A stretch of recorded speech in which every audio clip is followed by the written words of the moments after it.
That was going to be a 4-hour walk. And then I realised that I was also going to have to carry my bag.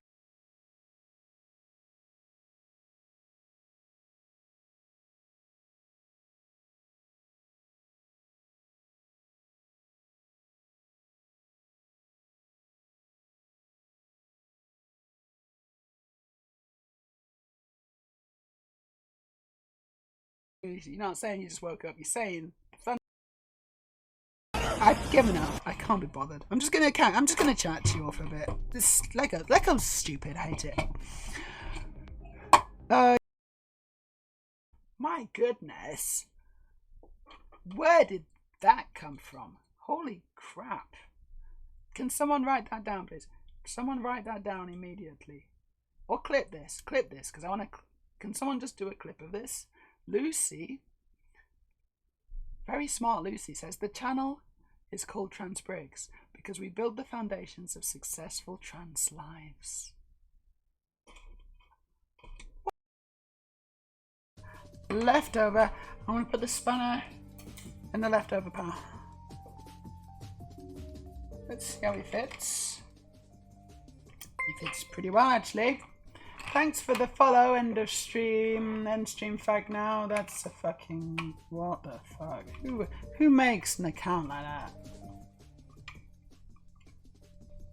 They've actually gone to the trouble of making that account.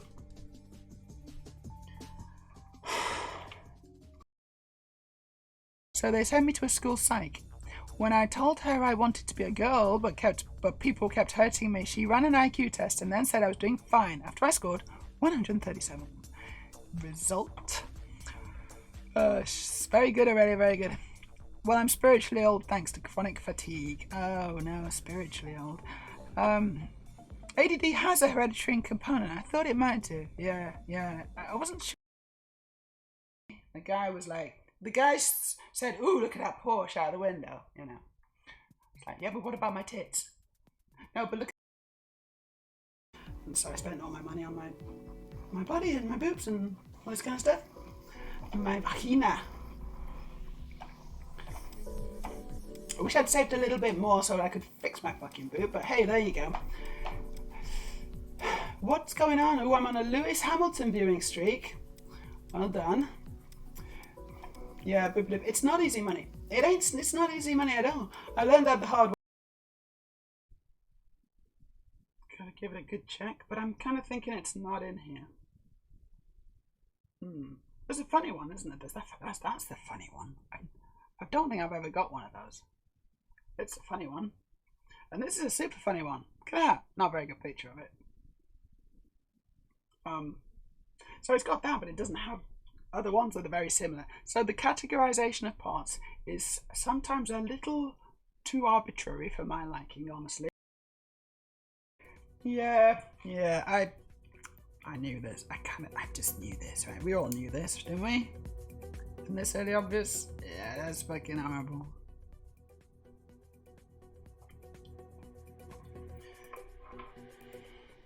He's got a very, very big head. That guy's got a big fucking head.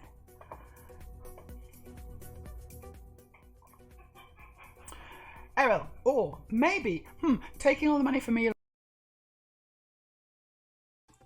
Look, honestly, Torch has never been a reliable method of getting a good Twitch stream. But we should do it anyway. Long enough. Abaft is something behind the stern, okay? They're attacking from Abaft. Hey, we just got a donation on Ko-Fi. Thank you so much. And it was from Aurelia. That's awesome, Aurelia. Thank you very, very much. Okay, we are live. Hello, everybody. This is a very special... Hello, Molly. So firstly, let me introduce my special guest. This is Sophie Molly, all the way from... Scotland. I'm not sure where exactly in Scotland, but somewhere in Scotland, I guess. Can you hear me okay, Sophie? I can. Thank you for your lovely introduction. I'm an Aberdonian. Aberdonian, that's where you're from. You're from Aberdeen. Rainy Aberdeen. Very good. And you are a Scottish Green Party candidate, aren't you? I am indeed. I am the one of the very few trans candidates. You're Yay for the trans? Scottish You're Greens. trans? Yes. I didn't realise. Oh, so yes, yes. So trans That's girl the in nicest thing you can politics. say to a trans person, I think. It really is. And trans in politics. Am I crazy? Are you We'll find crazy? out. This is the question. We'll find out on the stream. Welcome to Transbricks, everyone. My name's Meja. We are going to be building some Lego as well as usual. I've got this beautiful, beautiful Speed Champions McLaren racing car, Formula One car. It's a lovely, lovely build. I've had my eye on this for a little while. So what I'm going to do is I'm probably just going to faff around with this in the background and just build it. But the main event, of course, is the fact that Sophie's with us. Thank you so much for coming on, Sophie. It's fantastic that you've managed to find some time in your, no doubt, busy schedule on a Sunday as well to come and join us and tell you all about everything. Tell us about your life. Tell us about your ambitions and your goals. All the things, and hopefully as well, chat's going to be fun. Hello everyone in chat. We'll say hello to you as well. But of course, Oh, look at all the lovely people. we've got Hello, lots of lovely lovely people. people in the chat already. Yeah, they're all saying hello, which is nice. Thank you for joining Hello, us, guys. everybody. We got Bill's here. We got Sloth Dude, Storage Heater. Yep, we got Errol. Hello. We got Wildcard Rex from Australia's here. And we got a Hello, first-time Rex. chat from Girl Champ Ginty. Hello, Girl Champ Ginty. Thank you for joining us on this special edition of Transbricks. Oh, this is lovely. This is lovely. So lovely to see you all. It's so lovely to see you all. I hope the weather is better where you are, and I hope it's nice and warm where you are What's too. it like where Uh, you are, Sophie? Is it rainy as usual, it's Scotland? raining. It Raining. always rains in Aberdeen, What a shame. and we're by the sea. Oh, you're by the sea, but that's nice. But it does increase the chance of rain if you're by the sea, I think, doesn't it? That's usually the way it goes. Oh, it does. We get a lot of storms here. Yes, we feel the brunt of climate change. Oh, there I go, straight into campaigning again. You can take a day off, No, Sophie, if you you can want. totally do. Please tell us. Look, so what's your what do you like? What if there was one major kind of message that you wanted to get across in this stream? If there was only one, and there's not, you're going to get a chance to talk all about it. But if there was one primary thing, like what's the lead? What's the lead here? What do you want to say that's the most important thing for you? Just so that So people. the most Yeah. the most important thing I'd like to say today is about why people should vote Scottish Greens. Why? Why not vote for another party? Well, the bottom line is the other parties, they just don't bother about us. They don't even consider us when making policies. And most of the Scottish Green policies are trans focused, Yeah. such as trans healthcare, inclusion in education, and removing the block on puberty, removing the ban on puberty It's blockers. so Oh, that's important. a tongue twister. It is a little Removing bit. the block on But it's puberty also a blockers. key issue, and it has my support. I think most people in the trans community will be 100% supportive about that because it's we all, anyone who can get onto puberty blockers is so lucky. It just means that they have a much better chance of having a really nice, normal, fulfilling life that a lot of us as older transitioners could only, we can only dream of that. And I wish I I wish we had could have it. had it. I We really all wish we do. could have got on it. And so we know the damage that first puberty kind of does to us physically, but also emotionally. It makes our lives so much more challenging. And so puberty blockers are absolutely a godsend for these trans kids who need Oh, them. And at the moment, the only way to do it is to lifesaver. DIY, right? And that's not a good solution. The state should be supporting them. I know DIY is sort of like it's desperate. It's desperate because it's sort of like we've been let down, yet like as you say, by Yeah. the state. And there is lovely people at sort of gender GP doctors and stuff, and there's other places where you can get HRT, it shouldn't be that way. It should just be through No. your GP. You should just go to your GP and say, look, I'm being uncomfortable in my body. I don't feel it aligns with my gender.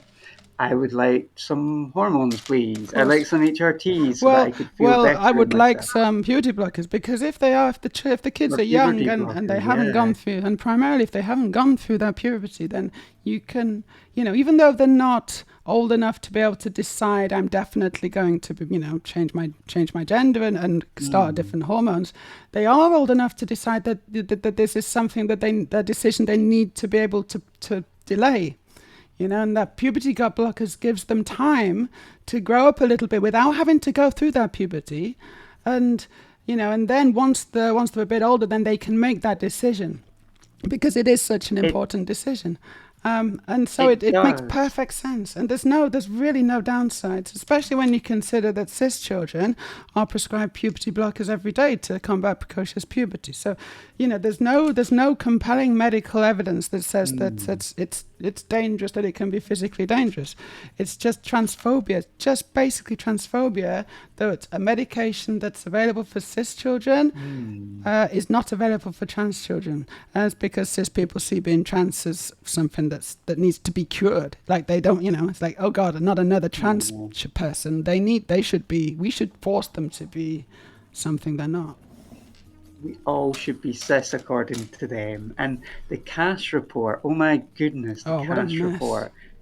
That's the most transphobic document I have ever read. Yeah. It's just terrible.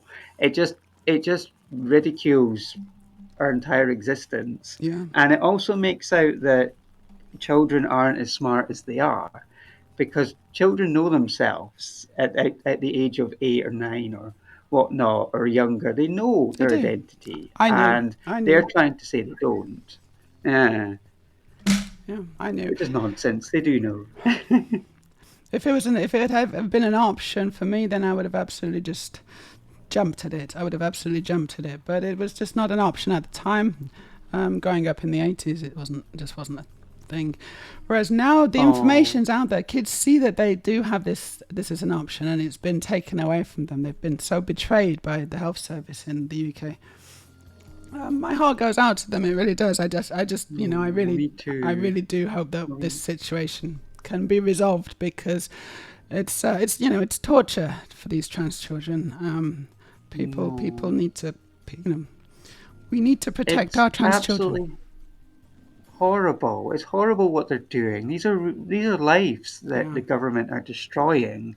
These are people, these are families, these are communities that are our community that they're tearing apart because it's something that they don't understand, and it's something they don't seem to want to understand, or try to understand. yeah, So yeah, yeah, yeah. that's why trans representation is so important because people need to see trans people and they need to see that we're just normal people Absolutely. and we're just wanting to live our lives as our true Most selves. people who are And transphobic or who call mm, themselves gender critical, I think there was a survey recently, and the vast majority of them have never met an actual trans person. So it's from fear. It's like xenophobia. They don't know what they've never met us because we're this kind of monster in the under the bed, which they've never really met. And if they actually met some of us, they'd mm, hopefully be able to empathize a little bit more, see that we're real people, that we have real lives, that we just want to live our lives in peace, that we're not hurting anyone, that we are not I the know monsters that they make us out to be. we're lovely. In We are fact, we're some mostly of the most lovely. lovely people. I think we are. I think we're also strong. We have to be strong, and we have to, in order to be ourselves. I think that takes a great deal of strength, and It so much. so I think that instead of being afraid of us, they should give us a chance. Obviously, I know. what Give are people give saying in the trans a chat? chance. Give trans a chance. Studero says, well, the problem there is that the discrediting has mainly been among the people already in the know. I think the damage definitely hasn't been mitigated because the media and others have definitely given it way too much attention. That they've treated the CAS report as a credible source. It's like, oh look, this is Mm, science to back up this position. But it's every major scientific organisation, and particularly medical organisations that deal with trans issues, that are credible, have derided the trans report as just junk science. It's a policy. They've made policy based on a document that would be rejected as any kind of, if it was a student who was handing it in as a coursework, it would be rejected and given an F, because it fails in so many ways. Absolutely. One of the sources it quoted was from a YouTube video or something. I mean, it's just Oh my goodness! it's ridiculous. The height of unprofessional. Well, it is, when they should be absolutely quoting, trusted medical journals and papers and written research. They just didn't do any of that. Because they obviously decided what the answer was going to be before the report was ever published, and they said, we need you to write a report that will support the policy that we want to put in place, and that is, widespread removal of trans healthcare and puberty blockers. That was the end goal, and that's what they did. It's been relentless. It's been relentless trans bashing for months now in the run up to the general election, because we didn't just have the puberty blockers, we had the trans women getting barred from wards, from female wards, and that's just ridiculous. And Labour were like, segregation. Yes, absolutely, it's it's segregation. And Labour was like, we were like, well, at least Labour will have our back. At least they'll say something. It's like, no, we totally agree. We're totally on. No, yeah, we'll definitely segregate trans women. Good one, Tories. We'll definitely do that as well. It's like, what is happening? Where is the opposition? There's no opposition. And then you've got Starmer, who's got parading pictures of himself at Pride and saying, "Oh, we support LGBTQ plus." And then you've got Rosie Duffield and himself saying, "Oh, I don't all this transphobic stuff in interviews." When people ask him what a trans woman is, he's like, he can't answer it, and he's just fumbling around and trying to just please the right wing. They want their cake. They want to have their cake, and they want to eat their cake at the same time. And it's you can't. You've got to pick a side here. You've got to either you're on the side of trans rights and you believe that we are, that we deserve to have good healthcare just like cis people, or you're not on the side of trans rights and you try to convert us and think that being trans is a failed state rather than a natural way that humans are and have been throughout all of recorded history. Well, I would even make the argument to say that banning trans women from female wards is a form of conversion therapy. Yes. It really is, Right. because or banning education in schools for trans LGBT education. That's also a form of conversion therapy, because what you're doing is you're denying people to be helped to understand their true identity. So you're refusing them that, and you're blocking them from achieving that. And as a result, they never get the treatment, never get the care, and then it impacts on their mental well-being, their mental health. So it's real nasty stuff that the government are proposing. It's awful. It's real Southern strategy type stuff. It is. It's just trying to prevent trans people from transitioning, which has absolutely been shown that is the best outcome. If you're trans, the best medical outcome, the best outcome for your whole life is to transition, and to transition as early as possible in your life, so that you can then live the rest of your life, with much less mental health issues. You just a lot less work. Hey, Robin. Hey, lovely celestial Robin. You got celestial Robin. Where's she? Oh, there she is. Hello. Yeah. You're out and about today, but I had to say hi. Do you know Robin? She's lovely, Robin. I do. I do. Robin's my good friend. Oh, that's Robin, nice. We've had a lot of nice times together, Cool. and because before all this, before I got into politics, I just went headfirst into politics. Before that, I was doing music, and I used to do music with the lovely Robin. Oh, nice. What music did you play? Wonderful musician herself. Oh yeah, she's good on the piano. Yeah. Well, and she's a Oh, good she's singer. lovely She's a on singer the as piano. well. What music? I know, and she does cabaret, and she does a lot. She's a real performer, Robin. She's really found herself in that. It's fantastic. Oh, big up the Robin. And critical cupcake, another lovely friend of mine. Yeah, there we go.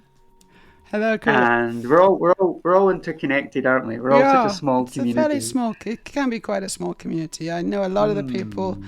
I know a lot of the people on this stream who are regulars, and it's really lovely to see you all. Thank you for joining us. And also, there's quite a lot of people who kind of pop in and out from from Twitter, and from those kind of places as well. Oh, I've actually started building Lego, but Oh, no one can see. So let me just switch to my building scene. Hopefully, you're still with us. oh, Yes, it's you looking are. Good. nice. Your So, Lego's looking nice. oh, it's in a little tray. That's all I've done. I've made this much. I It's not look. very much. It's like it's. It looks like it. Well, it looks a lot like something I was building as a child, Oh and I yeah. used to love Lego. Yeah, I think I've. I used to love making things with Lego. But I just go off in a whole world of my own and Mm-hmm. just get lost for hours in it. Yeah, it's great. It's great. It's very stimmy as well. Like It as an is, isn't adult, it's it? It very is stimmy very too. stimmy. Yeah, I totally agree. I And know. also, I love stimming. I I love. quite like to get some good clicks on this extremely expensive microphone. Check it out. Oh, that's satisfying. It's almost like It's ASMR, isn't it? it's not supposed to go on that yet, but it's nice to get some clicks sometimes. Um, so thank you Oh, everyone for joining us. We've also got Stephanie and Nicole here as well. Hi, my girlie. So nice to see you. I think you were. oh, I'm glad you lovely could to pop see in. you all. I think she's coming in from the States, maybe. Oh no, yeah, is it? Yeah, from the States, I think, or Oh Canada. wow, No, there's people from all over. Yeah, oh exactly. There's wow, sometimes there's more. it's a global affair. There's a global affair, but these are global issues. It's not just limited. Hmm. Your concern obviously is primarily being a representing constituents in Scotland, but these are global issues, and these are these are things Big that wide, affect so much more than just ourselves. They are the hot big button wide topic at the world moment, aren't they? issues. I can't believe that the world is so hostile. I mean, I think the world has always been quite hostile to trans women. I don't know if this is a particularly worse time or a better time. Maybe in Hmm. some ways, in other ways In the not. UK, it's always been It's hostile. always been difficult, hasn't it? I think part of that was a lot of it stems from Section 28, right? Oh, Margaret Thatcher's Section 28, yes. Yeah. And We're all big fans of Margaret Thatcher, aren't we? oh, the Iron Lady, yes, the lady that wasn't for turning. She did so Oh much my. damage. She did so much damage to, not just to us, but also to other people as well, who were, a lot of cis or people who are not in the LGBTQ rainbow.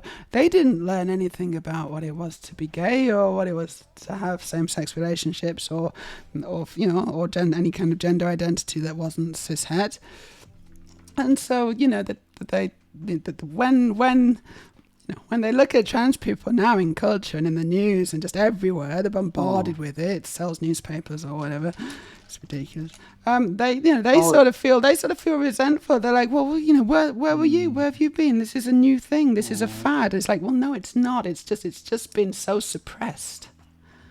oh, hugely. I when I was growing up, it was like the only representation we had, and some people from the UK might remember this in Coronation Street. We had like Roy, well, sorry, it was Oh Haley, yeah, Roy and Haley. who Yeah, Roy and Haley, and Haley was a trans woman, she and that was. was like the only representation I saw for my entire formative childhood years, Mhm. and I was never told. I was like, I knew I was female. I felt female, but nobody told me that I had a choice in being the woman I am. Yes. I just thought I just thought I had to be a boy. I thought I didn't have a choice. That's exactly right. That's exactly the same thing that I thought. I just didn't think there was a choice. I just thought I had to Yeah, get on with nobody it. told me. I thought I had to man up. Yeah, I yeah. Oh, hate that man up! phrase. I That was a hate that phrase. classic. Yeah, It's such that a was a shit phrase. classic put down, wasn't it? Yeah. Oh, Yeah. man up! Oh, you man or are you a man or are you a mouse? Or that was what my friend said to me, and I was crying one time in gym, and then the gym teacher was just like, stop crying, what you crying for? And this is very much traumatizing, and I was Yeah. just very Sounds it. much like, Sounds it. I really wish they understood. I really wish they understood that when I once said to someone as a child, I wish I was a girl, I wish they took that seriously. Yeah. Yeah. And Yeah. I wish they sort of they didn't just scream homophobia at me when I Mm-hmm. was doing anything like feminine. Yep. Yep. They used to mock the way I talked as well. They Yep. used to be like, "Oh, you sound like a girl. Why do you sound like a girl? Why do you walk like a girl? Why do you talk like a I girl?" had to just Actually, when mask. I I just think had to back, mask. it was so much abuse. There's so much abuse, and if you couldn't mask or it wasn't, you didn't learn to suppress it or hide it or learn coping skills to just pretend and blend in. It was hell, wasn't it? I mean, it was hell, and for the most Oh, part, I did. For the most part, I learned pretty absolutely. quickly that I couldn't show this kind of stuff. That I had to try to pretend that I was a boy, Mm, but I knew in my heart that I wasn't, and it's so stressful and so much more difficult living up and growing up so like that. painful. Like, see, trying to just push yourself into to be something you're not, trying to fit yourself through the wrong hole. It's the wrong shape for you. It just couldn't. It couldn't. I just remember like crying one day and going, I can't do this. Yeah. I want to just, I don't know, I wanted to just not be forced into boyzone, into not the band, but into the mode of boying, and I just didn't like it at No, all. And no. it took ages to unpack and undo the damage of being socialized as a boy. I remember when I first came out, So when was when that? I was How long ago? 33. How long ago were you? 33. I'm 37 now, so I've been out for about 5 years 5 now. years. Woo, five Congratulations. years. That's really good, Sophie. Well done. 5 years. It's forced into boyzone. Yes, that would be quite No traumatic. one No, I'm wants to be joking. forced into boyzone. I'm joking. I mean, if it was E17 or if it Still, was, I don't know, no. Backstreet Boys, That still doesn't I sound might like a be healthy okay with that. lifestyle. I don't know. Yeah. As a trans woman. But no, no, even people in those boy bands back in the 90s and noughties, whatnot, they were forced into being all kind of the typical kind of boy next door. And I bet you a lot of them didn't feel comfortable doing that either. It's I bet they all the didn't. social stereotyping, all the shoving people into boxes because this is what society should be. We should Yes. not ever divert from this You have to and act a all that certain all way. that You have to nonsense. talk a certain way. You can't say Mm. that. Men don't say that. You know. Yeah, yeah, yeah. Yeah, you've got to be this. You've got to be sexualized. You've got to Mm-hmm. do this, say that, and you can't show these too much emotion. You've got to be gentle. You've got to be kind, but you can't be too kind or too emotional. If you're a man or if you're a woman, it's like, oh, you can't be you can't be too conservative, but you can't be too sexual. It's like you can never win ever in the patriarchy. There's No, just you can't. You no can't way of win. winning in the You can't patriarchy. win. It's So much that's better. why I say no to the patriarchy. Good, good. I say no to the patriarchy as well. We should all be free to just express ourselves as we feel we are, and have no shame. We shouldn't be made to feel ashamed for who we are if we don't. If we're not perfectly conforming. I think that's the future I'd like to see. That's the future that I Hmm. think, Me too. like it's a lot of the younger generation. They do seem to have a bit of a better handle on this. They seem to. Oh, they Oh very shit! I've much I've so. stuck my sticker the wrong way around. Fuck. Hmm. Gotta take off I my sticker. Sorry, interrupt.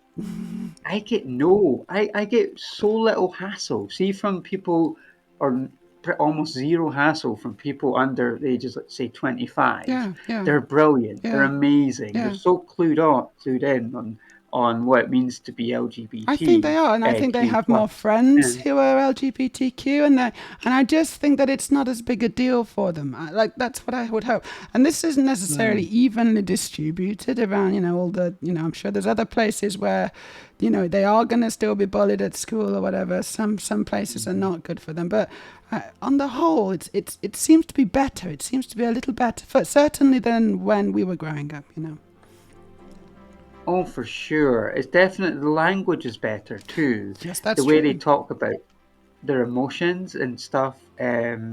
Yeah, children actually express their emotions more. Like we were just told if we were too emotional, just to go away, just to be silent. Yeah, And yeah, yeah. yeah, there was never really. When I was growing up, I was never taught how to manage, how to process my emotions Mm-hmm. as a child because emotions weren't seen as a big deal back then. Because the UK traditionally has a very stoic society, That's stiff true. upper lip, Stiff all upper that lip. Yeah, nonsense. yeah, yeah. Just lay back Yeah, and think of and I England. don't like that. I don't like that at all. Yeah, it's so damaging because all it does is you end up just like pushing all your feelings deep down, and you don't no one expresses themselves, and all it happens is people end up depressed and full of social anxiety. Yes. Like what happened to me, I had to push myself to break from what I'd learned. I had to unlearn all the toxic masculinity, all the nonsense, Of course. all that stuff that I All the picked up built-in as a shame child. that society makes you feel ashamed to be who you are, and you've got to kind of get past that and just say, I'm not ashamed anymore. I don't think I should be ashamed for who I am, because this is just who I am. Why should I be ashamed of this? I am. Oh, shame. Yeah, Shame is shame's such a bad. such a bad thing in the trans community. It's like when people come out, it's like sections of the society make trans people feel Yeah, ashamed. They make trans people feel like, oh, it's not normal to be like this, that's and what it they do. is normal. That's what they But do.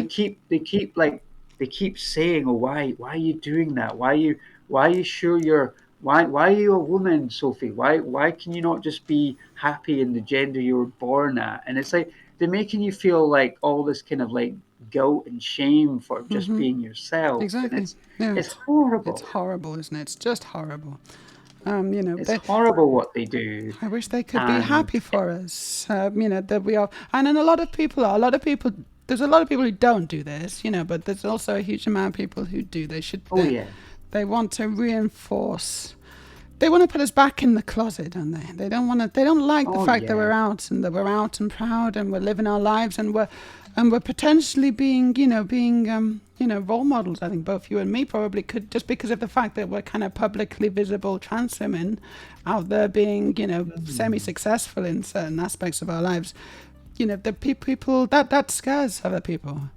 That it threatens does. other people. They don't like it at They really all. don't. They want to just like just shove us so far back into the closet. They want to just push us right into Narnia. Yeah. I like that one.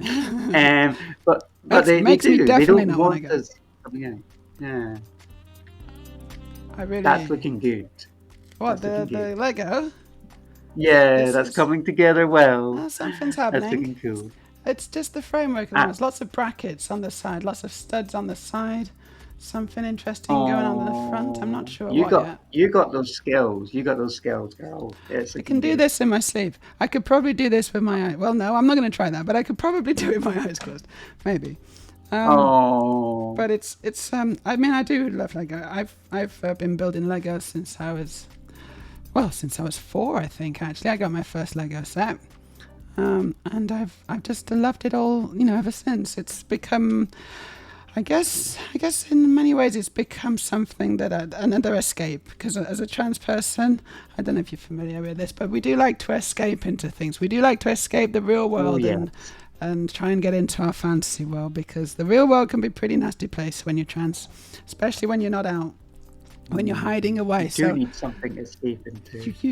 escape is really, really cool. Being able to just forget about all your problems and just concentrate on what's in front of you, and life becomes so much more simple and manageable. Then it's when you have to Absolutely. confront all these things, all these problems you've got, and my God, what am I going to do? Then it can be overwhelming. You just need an escape. I used to escape into sci-fi a lot as a child, Okay, yeah. like Doctor Who and Star Trek, Star Yeah, Wars, yeah. all those lovely shows, because I wanted to escape because it looked like the utopian society of like Yes, Star Trek, and I yes. was like, I Anything's want possible. this. I Yeah. want to be there. Anything can be Yeah, possible in those kinds of worlds. yeah, and And people being united is great. I was like, I want yeah, that. yeah, there was no racism, no xenophobia, no trans. It was a utopian society. Star Trek. I think Star Trek's very compelling vision, especially when you're trans. It Oh, seems like a nice it place really to be. spoke to me. Yeah, Yeah, I bet it a did. lot.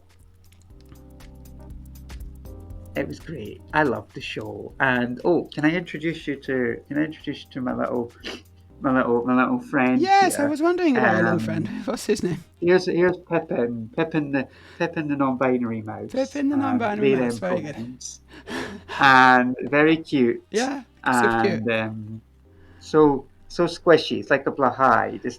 You just It's have like that a nice squishy it's like a feeling. plushie. Is he? Yeah, adorable plushie. I love it. I love them. So we've got some interesting chat. Let's just catch up with the chat a little bit because we've got people talking. Lovely. We shouldn't ignore them completely. Stephanie Nicole says, "What if you're married to a woman who tries to make you feel ashamed?"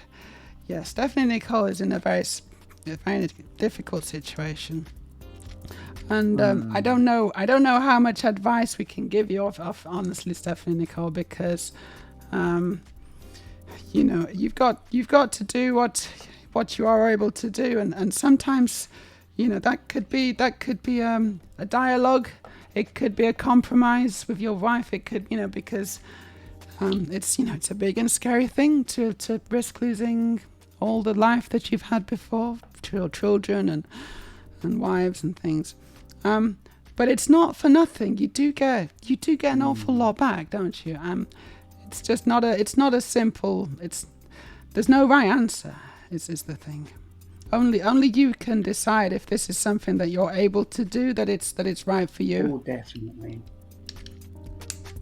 It's so hard. It's so hard coming out to people. It's so hard, and it's even harder when it's someone you love and care about, Mm, because you have more invested in the relationship with them.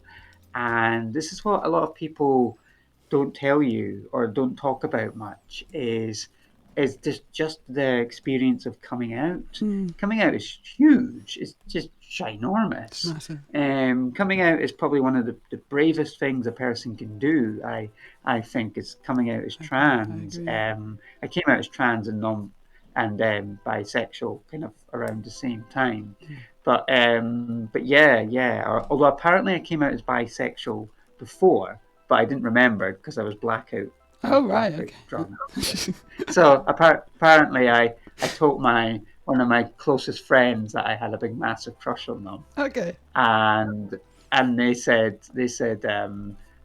no, No but I thanks. don't remember anything after that. Yeah. Okay.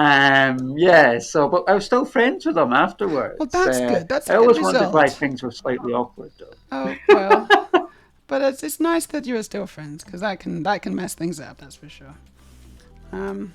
So yeah, my advice when you're worrying about what their reaction will be is to well, the one thing is once you've found out, once you know in yourself that your identity, you should never hide that away, because if you hide that away, you're just sort of denying the truth really of who you are, Yeah. and you want to be as authentic as possible. You want to be true to And being yourself. authentic is not easy. I will empathize with that. Being authentic is difficult. So take your time, don't rush, and get a real good supportive network of people around you, like us. Try and get a good And therapist as well. If you're not seeing a therapist, then really consider strongly. good idea. Therapists can really help. It's not you don't get it for like, as in, not financially, but you don't get the thing for free, as in you have to put in a lot of work, and that's not easy. Knowing how to do that, but if you can find a therapist and you can really open up to Mm, them and tell them, just be really honest with them and tell them exactly what's going on in your head, dark thoughts and all, then I think that, mm. if they are any good, then they can really be helpful. Oh, therapists are great. They can And be really oh good. yes, just before I forget, yes, Ahura and Captain Kirk. I just seen in the comments the first Yes, first interracial first kiss interracial on kiss, wasn't it? television. That was a big moment in television. Very controversial, I think, wasn't it? Huge. Yeah, they're always pushing the boundaries. They're very much social justice warriors. The writers of Star That's Trek, right. like myself, big SJW me, and I caused so much trouble. And I get myself into lots of trouble because I'm so passionate about helping people, about helping not just trans people, not just queer people, but also helping other marginalised groups and people with disabilities and refugees, That's etc. And great. I'm always diving into these wedge issues, and of course, these wedge issues are very toxic, so they're very divisive, and people get very angry if you're strongly sided one way. Sometimes the opposition get quite angry, the right wing get furious at you, Yeah. and they try and tear you down. And but I stick by my guns, and that's why I get a lot of hate because I don't back down. Yes, you should I will always try never and do the back right down. thing. I will Always try and always, do the right thing. And as a trans yeah. person, this is something. This is a point in your favor, because it does give you a new perspective, a perspective that Mm, other people, that other politicians, perhaps don't have, and definitely. would be wise to listen to, because it is a, it is a good thing to be able to see things from a slightly different perspective. It's lovely in a way, and it's lovely in a way because I have a lot of, although I get a lot of hate. I mean, I get tsunamis I amounts of know, I know. hate at the moment during this snap election. But I've also received, like from your lovely self, I've received and people in the chat here, I've received so much lovely support. Yeah. So thank you everyone, thank you everyone here. You're awesome. You're great, and This is a really nice space, and we can talk about whatever we like, really. What I was wanting oh, to it's great, what I was so wanting good. to know is what made you decide that you wanted to get into politics, because that is a big decision, isn't So it? So what happened is, well, when I was younger, my dad was very into politics. He was a Okay. member of the Labour Party, so I used to get kind of pulled along to like Labour conferences and hustings because they didn't have a childminder Yeah. for me. So I used to at one time I even met Gordon Brown, Oh yeah. and Gordon Brown his big question to me. He sort of bent down beside me and says, "You should try the vol au They're very nice." Because it was a buffet, Okay. and I was like, Insightful. "Okay." And that was it. That was it. That was my You should one interaction with Gordon Brown, and try the today that vol-au-vents. remains my only interaction. Is try one of the savoury snacks in Try the the vol-au-vents. buffet. That's great. I thought you were going to Yeah, say because he something was he profound was then. he was loving it, and then yeah, they're really good, and I was like, wow. And then I used to bump into Linda Clark, Ed Miliband. I met all Okay. these people as a Okay. child, Yeah. and we were all going in a car together, and my dad was driving them to, I think, to another hustings or something, Yeah. and we all had like the things can only get better banners in '97 election, and Okay. yeah, and they were blasting it out on the stereo, the song, and I remember it. I remember singing that, Thinking not of having a making clue what was really going on because it. I was only a child at the time, but I remember it, and I remember seeing politicians on the booze as well, and Yeah. Yeah. I was like, it was a real eye opener. I was like, but what stopped me getting into it then was because I wasn't my true self, Of and it course. I, over the years, I became more of an activist, and I started to become very involved in activism. And it's sort of now I'm just sort of transitioning, move again, Again. transitioning from being an activist into a politician. And Yeah. this Yeah. this this position came up where in the Scottish Greens where they were saying, "Oh, we need a candidate for this constituency." So I just threw my hat into the ring, or whatever the saying is, and yeah, I won. I won the selection That is so process good. I mean, because honestly, I it's won amazing. it because I was so steadfast on my stance on the Israel Palestine conflict. Yep. Good. Yeah, I was like, it has to be stopped. Stop the Absolutely. genocide. We cannot have this. And I think that People are getting that's murdered as I seriously, speak. that's Yeah. absolutely seems to be the popular position. I think that by the vast overwhelming majority of people are absolutely in favour of a Mm, ceasefire. We don't want to see any more children killed.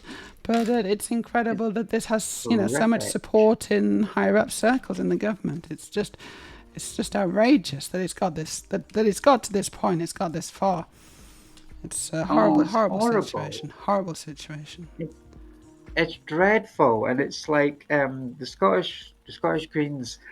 We keep petitioning. We keep saying to the government, please stop providing more arms to Israel. Yeah. Stop arming them, and because we want a long-lasting ceasefire.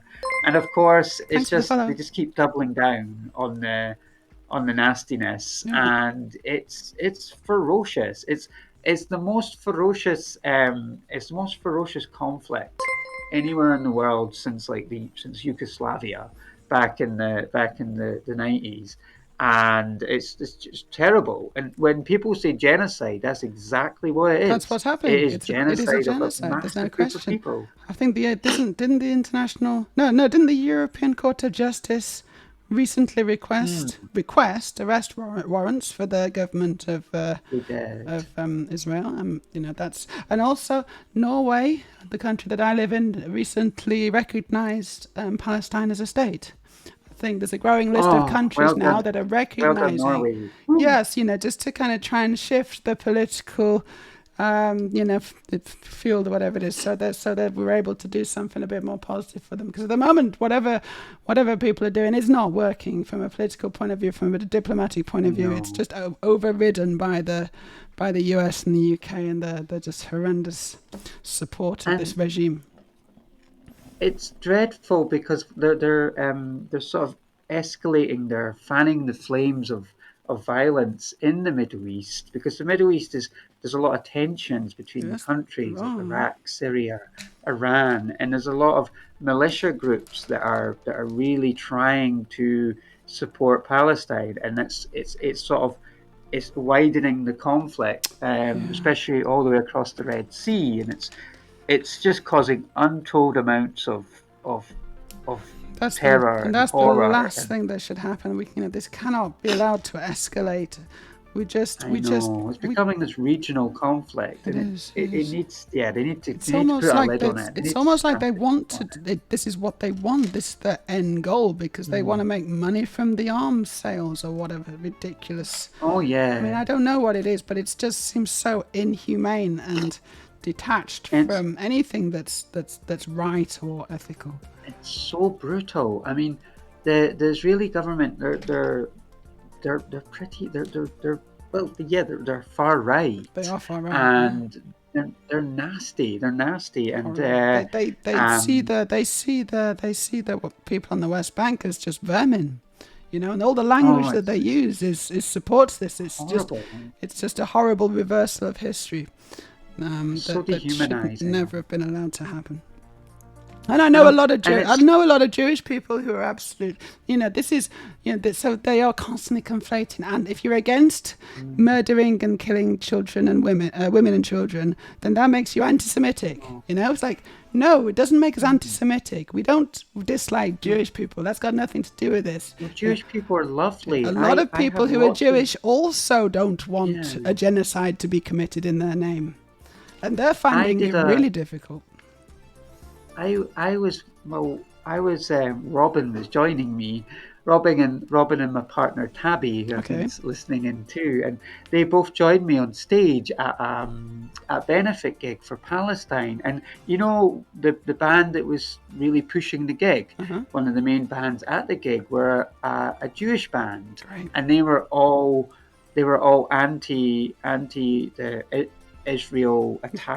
attacking Palestine, and it was like, yeah, there's a lot of feeling in the Jewish community that it's wrong. Yeah. It's Absolutely. wrong. Absolutely. Their government is committing atrocities, and it's like a lot. I like when people say "not in our name" because it's Not an not. honor. It Yeah. shouldn't be. I can only imagine It's how difficult terrible. it is for these Jewish people psychologically, mentally Mm. at this point Oh, in their lives, where I so many fully horrors are empathize. being committed in their name, and they just don't want it. I do feel for them, but so we have to. It has to be stopped. This is just a stupid I know, situation. and I'll do everything I can to help stop this, because it's a nightmare. It's a Good. nightmare scenario. It's a nightmare scenario for the Jewish people. It's a nightmare scenario for the Palestinian people. It's a nightmare scenario for the Middle East and the rest of the world. we don't want this So can I ask? this So level can of I ask what? So order. when it's when are the elections? When will you actually? When will people be actually be in a position to elect you? Oh, Do you know? thank you. So the Fourth of July, Independence Day of all 4th of days, July. Independence Day in Okay, the US, there you go. Um, and yeah. that's awesome. And what? Who are you up against? Like, how? What So differentiates you from the other candidates? Can you? so I have all of the main parties standing in my constituency. I have the Lib Dems, the SNP, Labour, and the Tories. And Tories are the They're not going to favourites. win. They're the Oh favourites shit! because Really? The it's Tories are the favourites? Seriously? one of the few seats in, probably the only seat now, or one of two seats in Scotland that the Tories are actually favoured to win. Oh my Although god! the SNP are biting at their heels, Right, snapping at their heels. right. And there's a lovely Labour councillor who's well, now standing in the constituency too. They are lovely, Okay, good. but I'm not going to. No, I'm going to be honest, and I'm going to try and get some of their votes. No, of course you should. Some of Of course you should, because disenfranchised there's Labour there is a supporters, lot of difference. especially There's the a lot of that. LGBTQ plus ex Labour, well, No, you should not. You maybe should not. ex Yeah, Labour discount those supporters. people. I think that there's a huge amount of people who are disenfranchised by Labour simply because Hmm, Labour they have just totally branded themselves as disillusioned. Tories light now, haven't they? They're just yeah, we're Tories, but we're just slightly nicer and we prefer the colour red, and that's literally it, you Yeah, know. it's become a sort of almost like Democrat Republican sort of setup where you have a choice, but you don't have a choice Yeah, yeah, because the yeah. two parties you can't split hairs between them. So we're the alternative.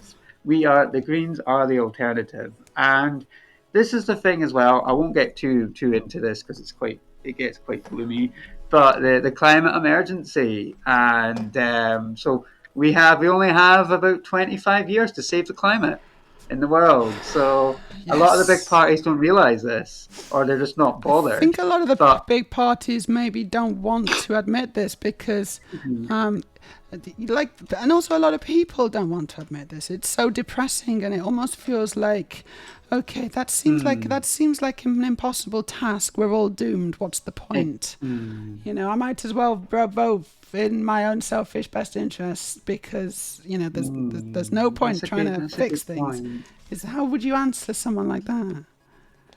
So it starts off small. It starts off at community level. It's like little differences do make a difference. And so people think, oh, I'm just one person. I cannot. This is a huge, like you said, this is a massive issue, global issue. What can I possibly do as one person? Yeah. And what I say to people is just talk to people about it. Talk to people about your fears. Work out ways that you can, I don't know, do more recycling, or ask at your job or whatnot. Oh, can we get a new recycling bin or something? Because I noticed we're throwing away lots of stuff that could be recycled, and little things I start off guess, but also small, and then wouldn't the best answer be well you should vote for the Greens like because that's well, there's a yes, bunch of yes, of course, vote for me because I'm lovely, and vote for the Greens because make Pippin here really we are happy. well make Pippin happy. And Sure, I don't think that's the priority for most people, but no, make me happy. Make the environment happy. Make the world a happier like place what's the because most we believe important policies that the Greens are going to enact which will make a difference? What's those policies? That's what so I want to know. the most important policies is, well, the ones that we're pushing really is the switch from, it's what we call the just transition from oil and gas to renewable green energy. Now Yes. this gets very controversial with the other parties because there's a lot of money tied up in oil and gas. These oil and gas companies like Shell are huge. In fact, Grampian Pride, the Pride event I was at yesterday, they had all this. It was quite ironic because they had all these Shell signs up supporting Pride, and here we are. I was sitting on the little green stall, Yeah. sort of promoting environment and queer policies Yeah. and Yeah. all this stuff, and then you had these big corporates sponsoring the event. and beautiful event. The Grampian Pride was a wonderful event. But yeah, that's where we're really trying to Shell is sort of evil. I drive it think someone just home. in the chat said Shell is evil, and I think that's. I think most people, or at least I would Oh certainly yeah. hope that most people are on board with that idea. Mm. Shell is evil, and they've been evil They for a double long down, time. and this is it. They double down, and they sort of coerce they coerce people into sort of, or they put out campaigns to say, oh no, we're fine, we're fine, or what they'll do is they'll do some sort of like appeasement, like sort of carbon capture. This is their big way of Yeah, appeasing us carbon capture. lefties. Yeah, yeah. Where carbon capture is okay, but it's that would be okay if we were if the climate emergency was like 200 years from now. That would be okay. But it's not. We need It's to dramatically cut our CO2 emissions, yes, it's such a half measure. and it's so dramatic that it's so. I mean, Patrick Harvey, the leader of the Scottish Green Party, was like, "We're so far behind that we should have been taking this action in the 1990s," Yeah, and I'm yeah, just like, "Wow." yeah. I mean, honestly, I really hope you get him for the for the sake of the planet as much as the sake of trans people. Oh, I will never stop for the environment, never stop for trans people, because even after this election, I'm going to go straight campaigning for council elections in 2 years' time, the Holyrood elections, which is a proportional representation. Oh yeah. So this is why I'm really pushing this election as well, because all the support for the Greens we generate here can be carried forward into the Holyrood election. We can build momentum, and it's all about building momentum, reducing the sort of margins between us and the other parties. Just hoping to get a swing, just to really get Yeah, a good because a swing, lot of people and would also say, "What's the point of voting Green?" Because they never get in. I mean, it's kind of a wasted vote. There's two big parties, they're both shit, but I've got to vote for these parties because yeah, I don't want to waste my vote. But that is a very kind of short-sighted kind of point of view in that, you know, that's the first. That's what they want you to. That's what they want you to think, yeah, because the hopelessness. first Yeah. past the post system wants you to vote that way. Um, it wants you to feel like you've only got one or two choices, Yeah. but you actually don't. You actually have lots of choice.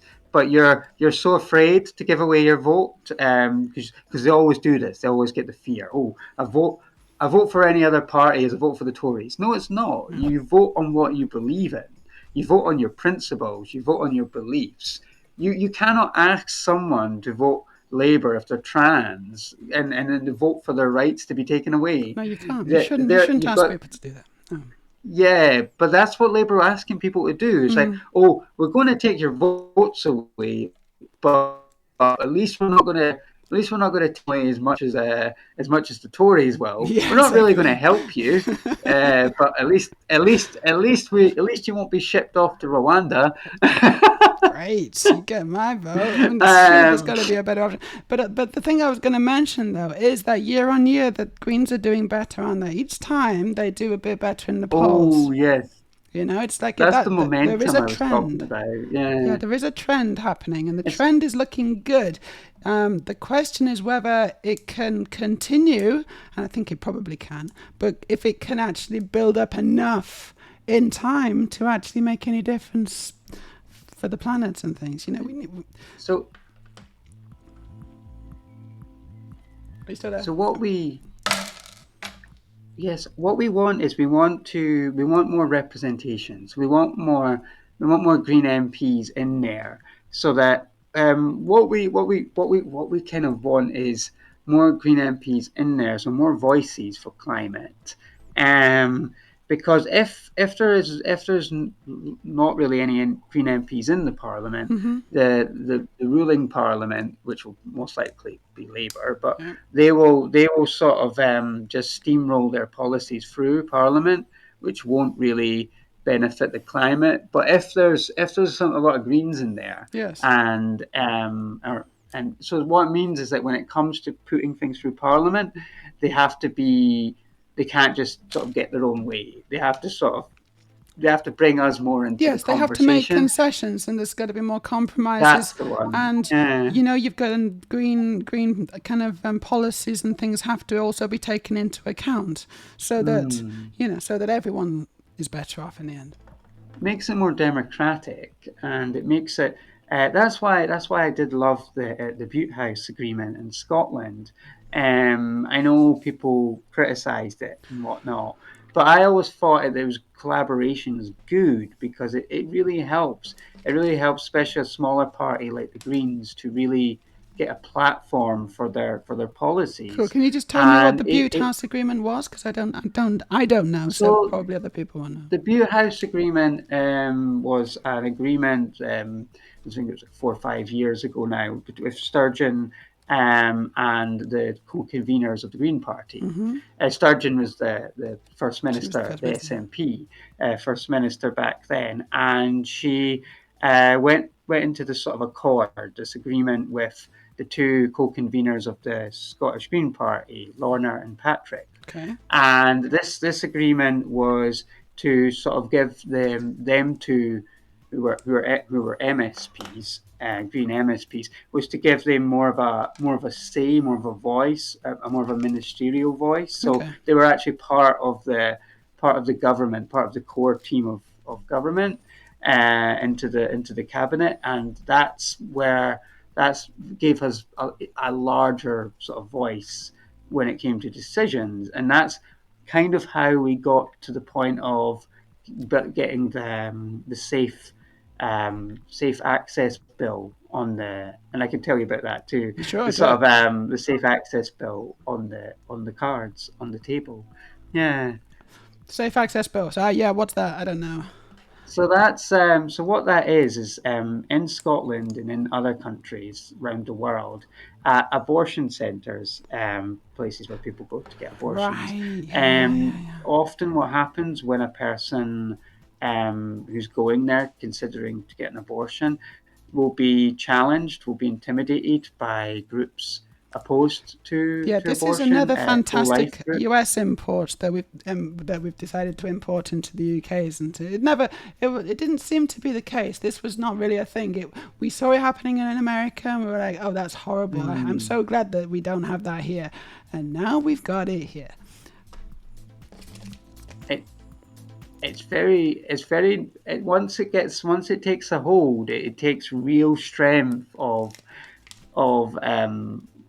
persistence to really challenge it. Yeah. And lovely green MSP was got it through, got the bill tabled with, but it wasn't just her. She was involved with other groups. Back of Scotland, a big shout out to Back of Scotland, Okay. who are very pro-choice, and I'm very pro-choice. Greens are very pro-choice, and we were determined to get this through because it means that there will be a 200-meter Yes. safe access zone around providers for abortion, and it means that people, it's illegal for pro life supporters to protest Mm-hmm. outside these centres. Within 200 So meters or whatever. Yeah.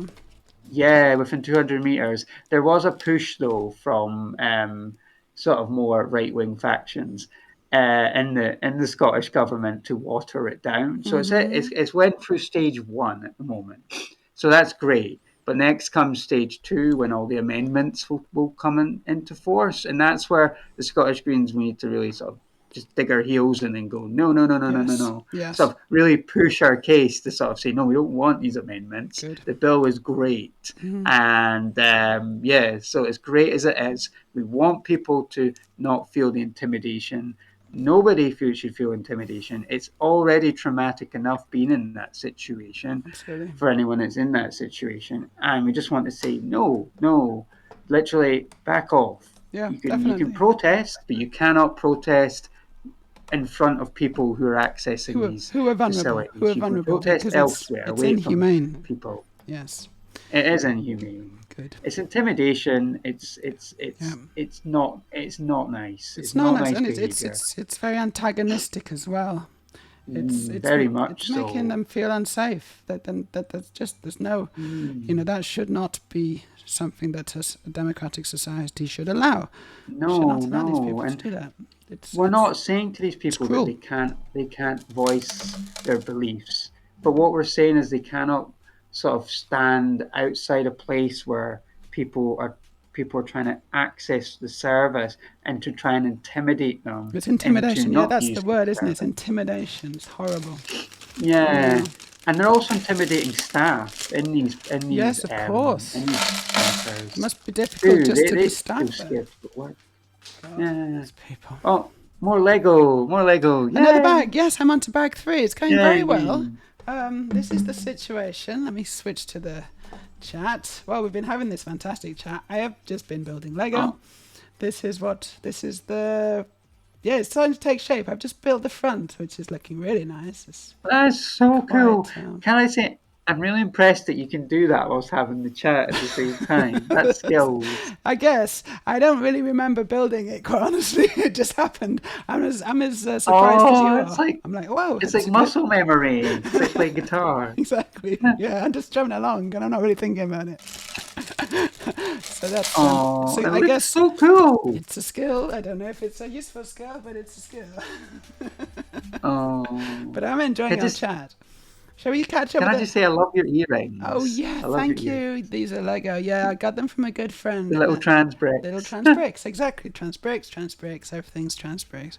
And you know what? Yay. Trans bricks is like a play on words as well, because trans people sometimes we call ourselves bricks because we like got big fucking shoulders, and so we feel if you're feeling particularly dysphoric or something, you can say, "Oh, I feel like a complete fucking brick today," and that's like trans bricks Ah, as well so as Lego that's where the bricks. saying It's comes Lego bricks from. and it's trans bricks.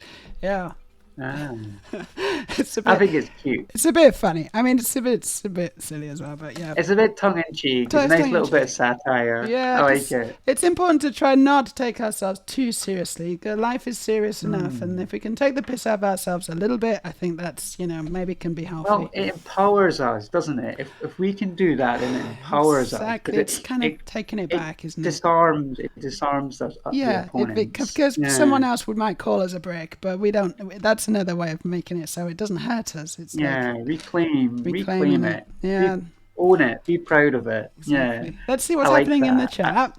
So, let's scroll up. I think Errol says, thankfully, this isn't a case here in Norway. So, were you saying that? So we don't have people outside abortion clinics in Norway. I don't believe. I think that's what Errol's saying. That's good. I'm very happy about that. But I'm hoping that they don't come either. I'm hoping that Norway has managed to legislate so that they don't even get a foot in the door. Honestly, because it's grotesque. I hope they're a little like one step ahead of the opposition there. Whatever. Professor's got to go. Fingers crossed. Professor has, of course, got to run. But it's been lovely. Keep up the fight, Sophie. And fingers crossed, Twicker bigots all get explosive diarrhea. I hope so too. Oh, It's the least they deserve. it's that brings me on to something like a good point to raise as well is how toxic election campaigns are. Yeah. Like I don't remember election campaign being this full on. It's like an American election campaign, which is happening later this Yeah. year. Yeah. Sorry, the diarrhea made me think of toxicity. I I thought you don't were know going to talk why. about a diarrhea story then. I thought you were going to really give us an amazing Oh, diarrhea that's quite a story. One day letdown. on the flight Yeah. home, I had good diarrhea and it was all. Oh, it's horrible stuff. Yeah, better No. diets, people. Better diets for me. But no, yeah, it's just so toxic at the moment. It's like you go on BBC News, Sky News, or whatever, and it's just like constant toxic stories. And it's just like Yeah. all this one-upmanship as well between Labour and there's all this toxic masculinity going on between Sunak and Starmer, and And it's just like what on earth? And I don't think they're necessarily even talking about actual issues that affect real people. A lot of it, again, is just stupid the trans issue, the trans wedge issue, the constant. It's like Oh, maybe my honourable opponent can't even tell me what a woman is. It's like Jesus oh, it's Christ. horrible. It's just transphobic dog whistles. And It's then horrible when they do that. it is horrible. They're like, it's like it's all this nasty rhetoric, and I'm making my campaign as positive as I That's can. cool. Okay, I got off to a bit of a wobbly start on that one, but I'm turning it around. I'm making it more positive. Cool. I I think it's the good way to go, yeah. People respond to Yeah, positivity much more than negativity, don't they? yeah. But right at the start, I got such an avalanche of hate, Well, you were and you it quote was tweeted by J.K. Rowling, who is another one of these people who wants people, I who's constantly going was. about what is a woman? You have to define what a woman is. All these kind of things. This is like her main. This is her main thing. This is the only thing that Twitter has literally rotted her brain, Mm, and this is the only thing she thinks about night and day now. terminally on there, Such a terminally shame. It's online. such a shame that because Twitter is a powerful tool for communication, but it can I actually be quite know. dangerous. I've met And so many nice people on there too. yeah, yeah. Um, but I've met a lot of nasty people on Twitter as well. And yeah, the background to that, the background to the J.K. Rowling, as you're all probably really interested to I hear am about. interested. Yeah, Tell us, Sophie, tell us. go on. No, the background to that was last year when I was more of a sort of a traditional activist. I was a bit more fiery. I'm a politician now, so Your I have a different responsibilities approach to now. things. Yeah. Yeah, the words I say now get picked apart more. So when I was sort of the more of the traditional activist, the SJW, the social justice warrior, I was sort of a bit more fiery. And one afternoon, I popped this tweet out, and it was a bit of an antagonistic tweet, I must admit. And I removed that tweet because I thought, oh, it's too much, Yep. right? But then this is the thing about the online world is people screenshot now. They do. They And do. for some reason, J.K. Rowling had this screenshot of that tweet, Oh my god. and she used it along with her army of transphobes to really rile me up, to really goad me with it.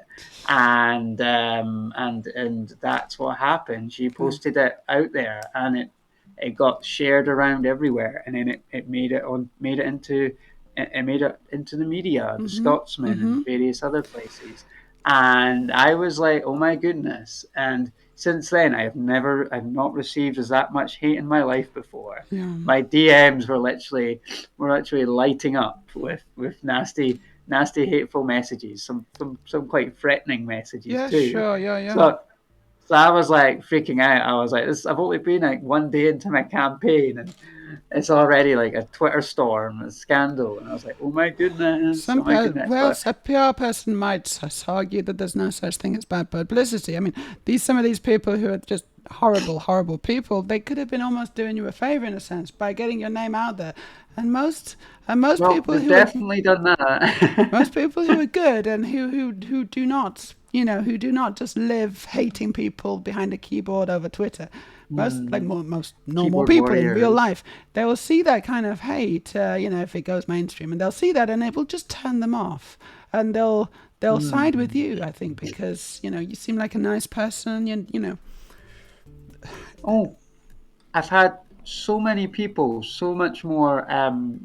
People have like said to me, "Oh, I really respect you for putting yourself out there, putting Yeah, yourself on the front well, line." And exactly. I know you're getting all this hate, but you're also exposing the nastiness, like you were saying, the That's what you do. nastiness of these gender critical trolls, Mm-hmm. and because that's what they are. They're They bullies, are. really. They're They bullies, just and they operate in the shadows. And when sunlight mm. can be the best disinfectant for them, can't it? Oh When the yes, wider public see this barrage of hate and nastiness and what is fascism basically, that they don't respond to that. They don't. That's not something that your average person on the street would likes to see. They'll choose. They'll see their fight for what it is, and it is a fight of good against evil in many ways. Well, I've got some interviews lined up. One of them's with Pink News, so Oh, I'm nice. hoping that my nice if I come across well, which I'm pretty sure I will. Yeah, Yeah, just if be I come across yourself. well in that, Chilled. Yeah. Confidence. If I come across well in that, then that'll be good as well. And I just get myself out there. I want to be representing trans people. Hopefully be a good representative in the political sphere, and trying my best, giving it my all, and just gonna be happy and do the thing and knock on people's doors and That's great. Put in the just go work for and it. That's what I and want just to do. and care. Show that you care. People will respond to it, I Oh, hope. Um, I know. I like it. I had so many nice meetings, chats with people at Pride yeah. when I was on the green stall yesterday.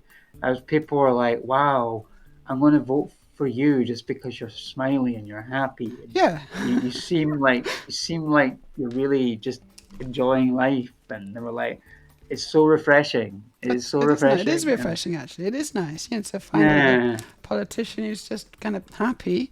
Doesn't, yeah, yeah. because like you can tell when people are faking it. Um, so I think there's a lot of miserable politicians out there. I don't know why. I don't even know why Oh. they're in politics, honestly. Because I don't know either. It's like it's a career. It's the career thing, isn't it? They take Maybe, it yeah. very, very seriously. I take it seriously, but I also realize that it's life as well. It's like you still got to be yourself. You still got to show people that you aren't just this robot. That you are a real person. Definitely. I am a real person, and they were like, ah. One of them came up to me yesterday and they're like, "Oh, I love your energy. It's so cool. I wish there was someone like you I could vote for." And I went, Ah, "Well, there is. now that you say that." I'm really That glad you was said that was that. quite funny. Yeah, and I was dancing. I was dancing with other people. We were dancing, handing out our flyers, and we were just like a few meters down from the Tory stand, and Yeah. so you can almost feel the dark thundercloud of the Tory Yeah. stand, I bet and they like weren't happy. the happy gay rainbows and everything Mm-hmm. over Mm-hmm. Greenland. No, not the country, but us. Yeah, and it was great. It was great. I shifted so many flyers, had so many good conversations, It's and I was wonderful. just going. I was just a little hyper Duracell bunny I the whole bet, I day. bet, I bet it was such a fun time for you. So kind of rewarding to talk It's to such those a people. thrill getting to talk to people. I love it. Yeah, yeah. I'll be hassling people at the bus stop. I'm sorry. People will be moving away from me on the bus because I'll just be talking, talking, talking. Mm. They do that anyway because I'm just so chatty. I mean, My it's a partner skill. Tabby will vouch for me It's a here. skill. It really is. Um, It's good to be chatty. oh, it is. It is. It's something I learned. It's something I pushed myself to do because I wanted to be more outgoing. Because when I was Hmm. a child, I was so shy Yeah. because people were bullying me, and I was just never allowed to be me. None of Hmm. us were. Hmm. None of us in the trans community were. Yep. And I just pushed myself. I was like, no, no, I'm not going to take this. I'm not going to take it. It's like that song, "We're Not Going to Take This" by was it what, Twisted Sister, yeah. Okay. And I used to listen to that a lot. And I'm just like, no, I'm not going to take this. I'm Yeah. not just going to like bow down and let everyone just have their way with me. That's not right. Everyone just I know what you mean. take away who I am. Yes. You want a voice. You want to be able to have a voice for yourself, and you want to show how beautiful your voice can be. Especially as your true self. No. I think Oh, people also respond to stronger as authenticity, don't they? yourself. People respond very strongly to authenticity, and I They suspect love that it. Yeah. that's what they see when they see you. They see someone who's authentic, who's true to themselves as much as anyone else. You know, it's Oh, a that's powerful. really. I like that Yeah, thought. That's just by really nice. existing as trans, it's a powerful message that people It's can a latch onto. rebellious act, isn't it? It's a In rebellious act. itself. It's also an act of self-love, um, and it's something Oh, that people can admire. It's like everyone. A lot of people, even though they're not inspiration. trans, they might be completely cis and het or whatever, but they still might be fearful of showing their true self. They might always wish they could have been a ballet dancer or something like that. Something that they were Yeah. maybe traditionally wouldn't have been allowed to do, or would have felt bad doing. But we kind of show them that you can be yourself and that there's no shame in being yourself. And that Yeah, you don't have to censor yourself. yeah, you don't. Just to fit into the box and tick society's box. And I hope that me and you and other and the rest of the trans community, we show that to people that authenticity is the way of the future, That's what I and hope. it's I hope that's what the next well, we see the next generation benefiting from Hmm. that. And I loved seeing all the happy young sort of queer people yesterday. It was so nice seeing them having fun Oh, out that's in the good. That's good sunshine to see. at Pride. Yeah. Oh, so you've already had a pride, have you then? An early Yeah, pride? we have one of the early prides. Yeah. Us in Birmingham, I think, had a pride this weekend, Okay. and Wow. Um, we're starting early. Yeah. cool. No, but that's cool. 'Cause, yeah, pride goes on for. You can just kind of go to different prides all over the country or different countries, and you can just keep it going for months, can't you? It's fantastic. Oh yeah, you can do a whole Pride tour. I'll be going to Edinburgh Pride, and I'll Okay. be going. So come say hi if you're there Sure. when that's on. I'll be I going to Glasgow Pride. I'll be doing a little Scottish tour. I There's no suspect Inverness you're Pride this not going to year. Oslo Pride, I guess. We'll be going to Perth Pride. No, Perth in Scotland. But Sadly, I not don't think Oslo. the Green Party can cover my expenses because That's a and they shame. wouldn't want me going because it's travelling and it damages the environment. That's true. You gotta take a sailboat. Yeah. I can't give out any CO2 emissions. I mean, this much talking's probably giving out No, too much just come in CO2. on your So, private jet. It's okay. Park it around the back so no one sees it. It'll be fine. yeah, subtle, just subtle. Yeah, and then go for yeah, and then I don't know, just just just do some recycling afterwards Really, that I appease the suggest you could conscience. just swim across. Are you good at swimming? Would you think you could make Oh, that? swim! You could swim across. That's Oh, but very of that's course, very low I emission. can't. I can't swim though all the way over there because I don't Oh, have the strength because oh, kind of. I'm just a woman according to the TERFs. That's We're not true. strong, remember? No, women are not very good at like anything really. So yeah.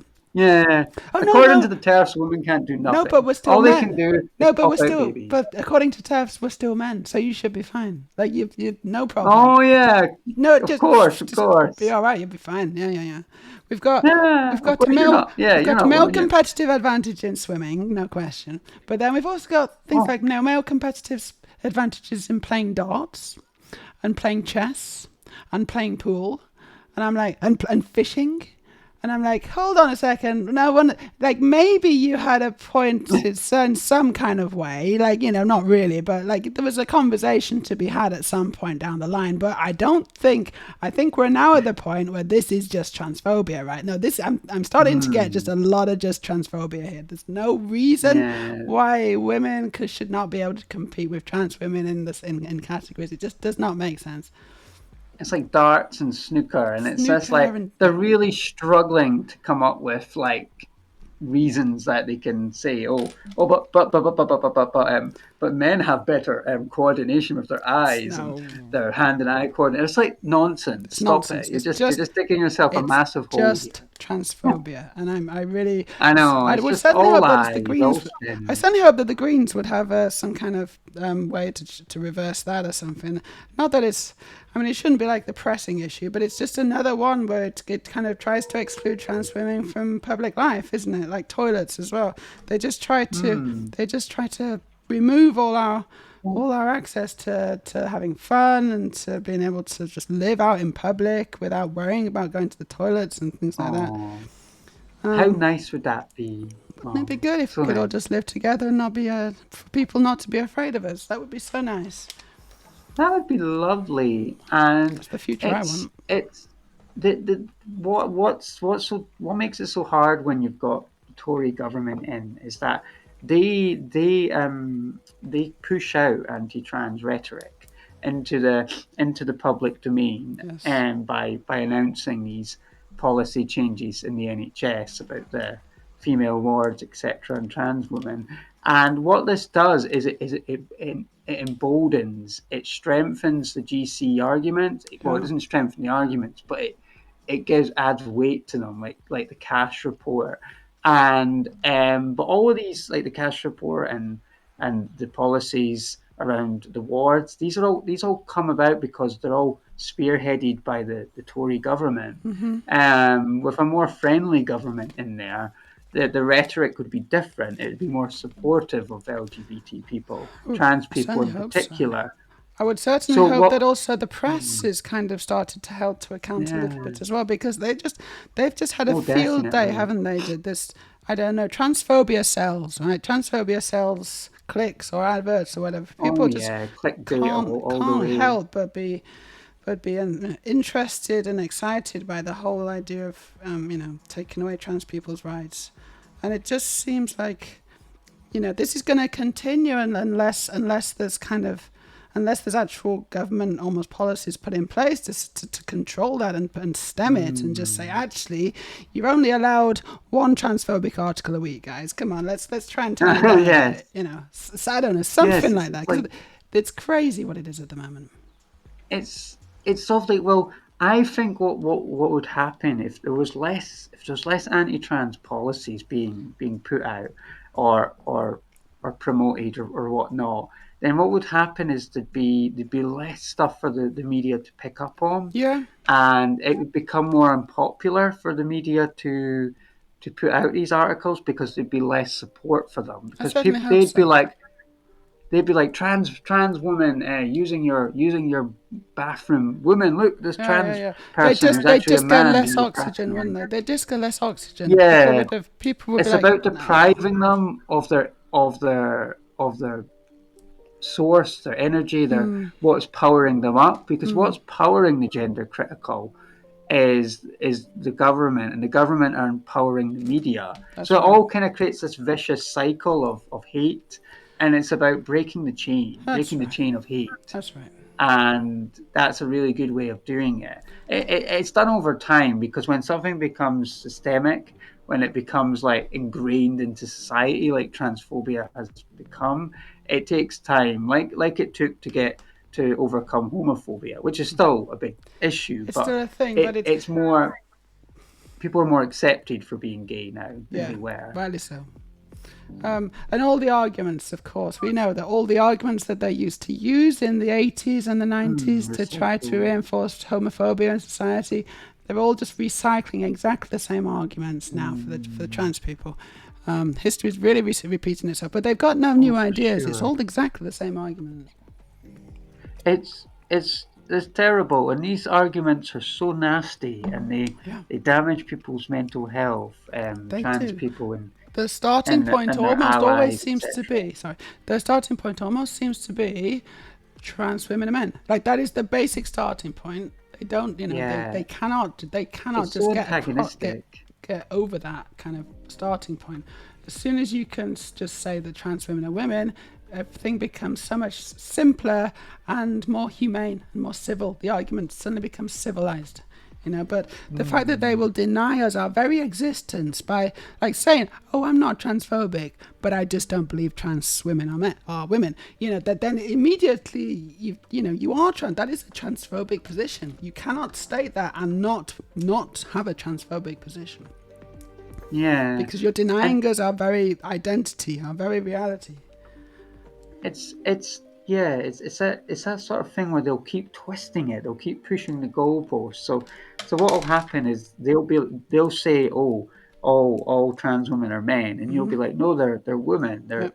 they're trans women Thanks for the are follow. women, and they'll be like, oh, it's not transphobic to say that because we have scientific evidence to say that Yeah, yeah, yeah. people like Hilary Cass and Helen Joyce, they say that trans women are definitely men, and they've done books and they've done articles on it, and so It's they're not sort of it's saying not yeah, transphobic to just state basic scientific facts, is what they say. I And it's just like, know. So that's the argument shut to up. use. So they try and like what they're trying to do is they're trying to make us seem like delusional Yeah, and yeah, yeah. like we don't know what we're talking about. We don't know our true selves. But we do. We We do. know who we We are. really do. We know our authentic identities, and the majority of the population back us up on that. They do. But it's a small minority, very loud vocal minority that keep saying, "Oh, how would you define yourself? How can you define yourself as a woman because you don't have large. You have. Was it? You Large don't have gametes, large small gametes. gametes, whatever. Oh, That's it, yeah, isn't it? but they'll always The move the sex goalposts. It cells. doesn't. Yeah. As soon as you nail them down on one thing, they'll move the goalposts because you'll be able to prove all the exceptions to whatever argument they're trying to make. So it's just a never-ending kind of cycle. Literally, Keep it's just doubling down on the hate. they've started from a point of belief, like they don't know why, but they just know in their head, no, I don't believe them, trans women are men. And they're dangerous because they're men and deceptive and the monsters, and they just want access to women so that they can do nasty things with them. All these terrible, terrible things that only they are thinking because that's what they would do. But they're monstering us to try to put all this kind of stuff on us instead of accepting us for who we are. It's very horrible. It's a nightmare. It really is a nightmare, and they keep and what they keep doing is they keep sort of like whenever you try and, well, I've got a little happy story actually coming up, but whenever you try and sort of convince someone who is maybe on the fence, right? They'll come in and they'll try and sort of dismiss your attempts to win the person on the fence over, because they'll be going, oh, but you can't believe them. You can't believe them. That's what a predatory man would say. They're just manipulating you. Sophie's just trying to manipulate you. That's what a She's not predatory man actually. would say. She doesn't actually care about the environment. She's just a pervert. She just wants to use your bathroom. That's what they've said. That's what they say. And Ridiculous. then one of them actually just tweeted back and went, "Oh, shut up." Oh, good. Sophie's a lovely person. Yeah, And I shut was up. like, That's yes. the right response. So I know that you're interested in trying to. Sorry, we will get to chat. I know that people are chatting to us. We will get to some of the chats soon. I just wanted to mention briefly the fact that you wanted to debate. You wanted to debate Joanna Cherry, was it? No, who was it? There was another. There was a number. Oh, Another. Joanna Was it Cherry. her? Joanna Cherry. And then I realised actually that's not the now is not the correct time to do that in an election campaign, Yeah. which seems bizarre, but it's like you're not really supposed to like create like a kind of rocky showdown No, with a member of the I think opposition. that's possibly true, but also debate. I mean, obviously, debate is important, and I think it's very important to have civilized debates. But when you're debating someone about your basic right to exist, I don't think that's a very difficult debate to have, because you are in a position, that they're in a position of power, right? And you have to just defend yourself. And I think that that's very difficult. It also lends credibility just to their whole point of view. The fact that you are It there does. debating them in this issue, and people are going to think, okay, yes, interesting, a debate, 50-50. Let's see what the correct answer is here from this debate. The correct answer should not be answered by debate, because the correct answer is that trans women are women, trans men are men, and we deserve the same human rights as everybody else. That's not up for debate. But the debater will try to frame this in a way where it is up for debate, and it's not. You cannot. It's very dangerous to actually try and debate these people. Like, sure, debate because you're a politician, you have to, but I'm not sure. I would be very careful about debating people who just deny our right to exist, and by debating them, you're actually almost lending them credibility to their viewpoint. Do you know what I mean? I'm always treading a tight rope. Like I'm always on a it's always like when I'm in politics, I've always got to sort of like, it's sort of like that. It's almost like I'm sort of like going along a little tightrope. Yep. And if I push myself too far over too fast, I can fall off.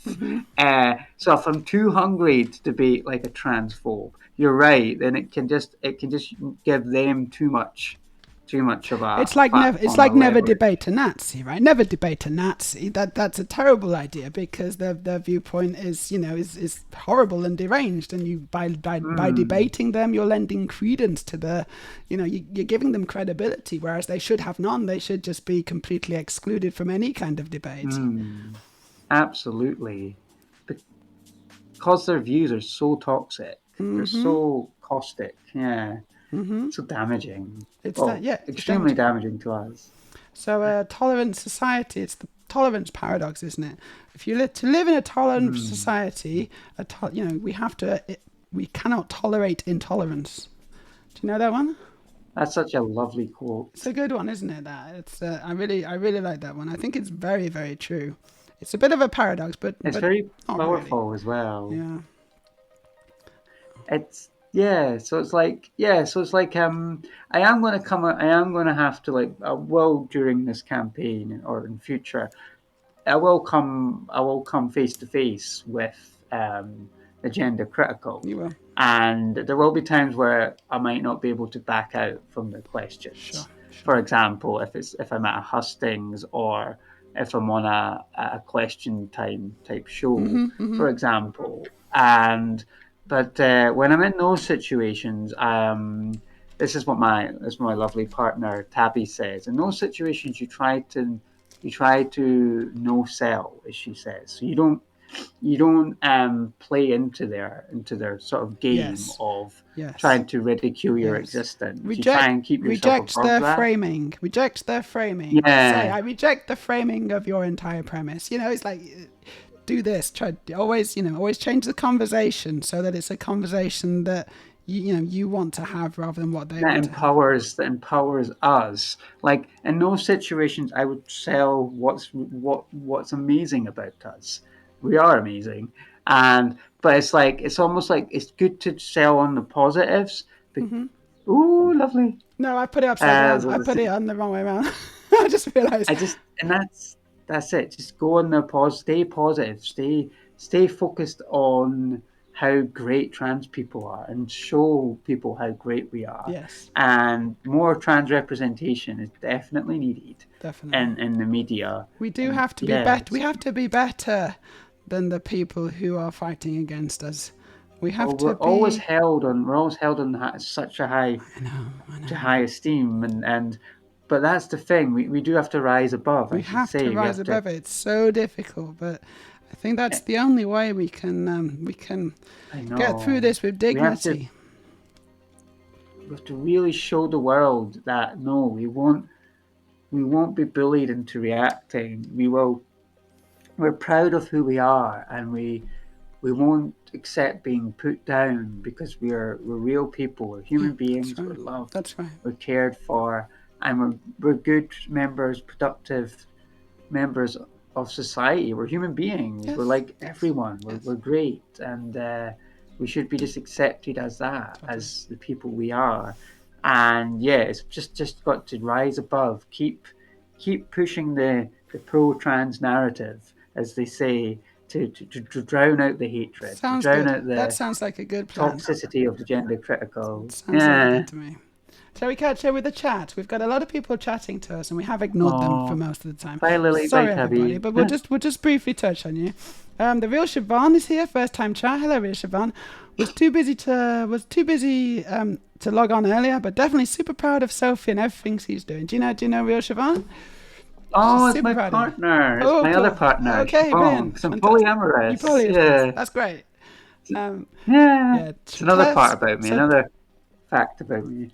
yes, and that's a very cool thing to be. I think it's like this is, I think the polyamorous lifestyle is kind of a more, it's not exactly mainstream, but I think that the society is slowly coming around to the idea that Hmm. it's another perfectly valid way to live your life, isn't it? So Oh, I'm pretty much the antithesis. I'm pretty much diametrically opposed in every way to the Tory, to the Conservatives, yes. because I'm I'm I'm bisexual, Mhm. I'm polyamorous, Mhm. I'm transgender, Mhm. I am pretty much You ticked all everything the that they don't boxes. want You in ticked all the society. boxes. I take all of them, so I'm like the ultimate sort of like foe, the ultimate kind of like misdemeanor in their eyes. Yeah, yeah, Except I'm not a mister, yeah. but in their A eyes I Mrs. Mina. am. But no, yeah, I like that. That's cool. I'll need to remember that one. And oh, we've got some more poly people in Got the some more chat as poly people in the well. It's chat. That's cool. fantastic. So shoot, Oh, oh, the complete bingo card. Turfs just I can't like stop that. infantilizing trans men. This is true. They cannot stop doing that. They just Oh, infantilize them and pretend that they don't know yes, they do. their own life, their own views. It's awful.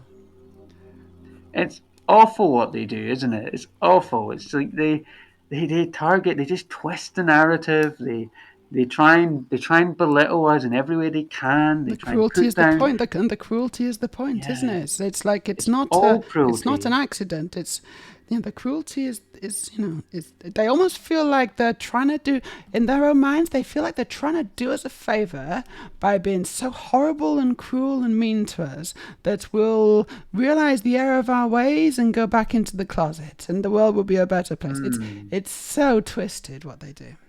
It it's so twisted. It's so like, yeah. It's and the thing is, a lot of their hate is always premeditated hate as well, Yeah, which is yeah, even worse. yeah, yeah. It's not it's not like it's just like you've bumped into them in the shop and they've like shouted at you. It's like they are really just stewing over it. Yeah, They no. spend hours just stewing over They it. dedicate a good Yeah, portion of their lives trying to create this atmosphere of hate, and like they must be brainstorming how can we make trans people's lives even worse. Ooh, what can we do I today? know. It's, We'll talk about this in our meeting on Tuesday.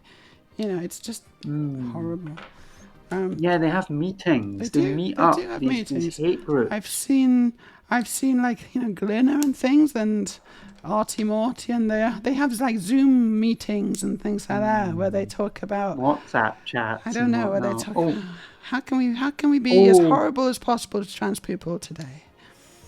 oh, Glenner. Oh my. Oh, Glenner. Glinner. Glenner's one of Glenner's. One of the people who feed Glinner. One of their sort of like their feeders Right, got right. got suspended Fluffers. Okay. from Twitter. Eventually, got them. Good. So a person called Kavakagi, an account, Oh and she God, yeah. is extremely She toxic, was and she gross. has others. She has sock accounts Yeah, too, but sure. she's extremely toxic. And what she does is she plies Glinner with all the nasty stuff about trans people, all the screenshots, everything. She passes on Okay. to Glinner, She's one of Glen's little and goblins.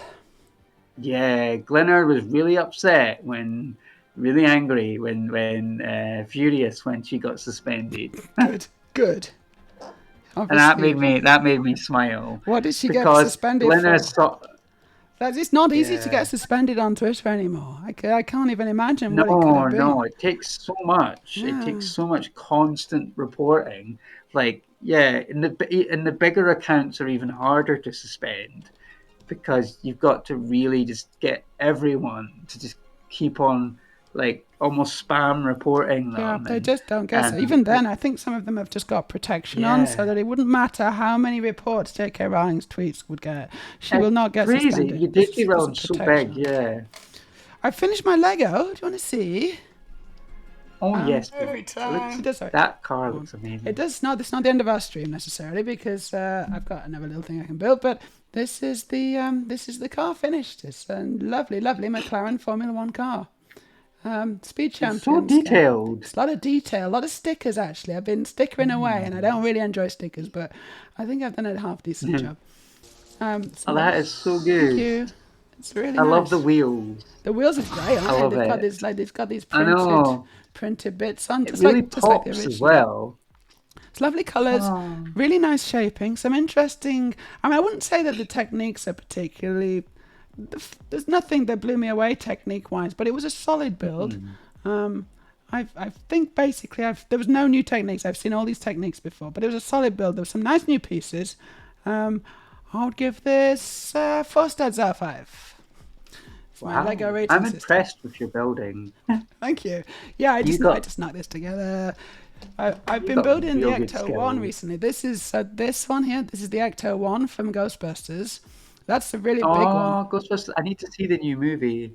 It's Yes. far away right now. It's over on the shelf, but it's huge. It's quite Mm. big on my desk. Oh, oh, there it is. Wow, that's so detailed too. Yeah, no, it's brilliant.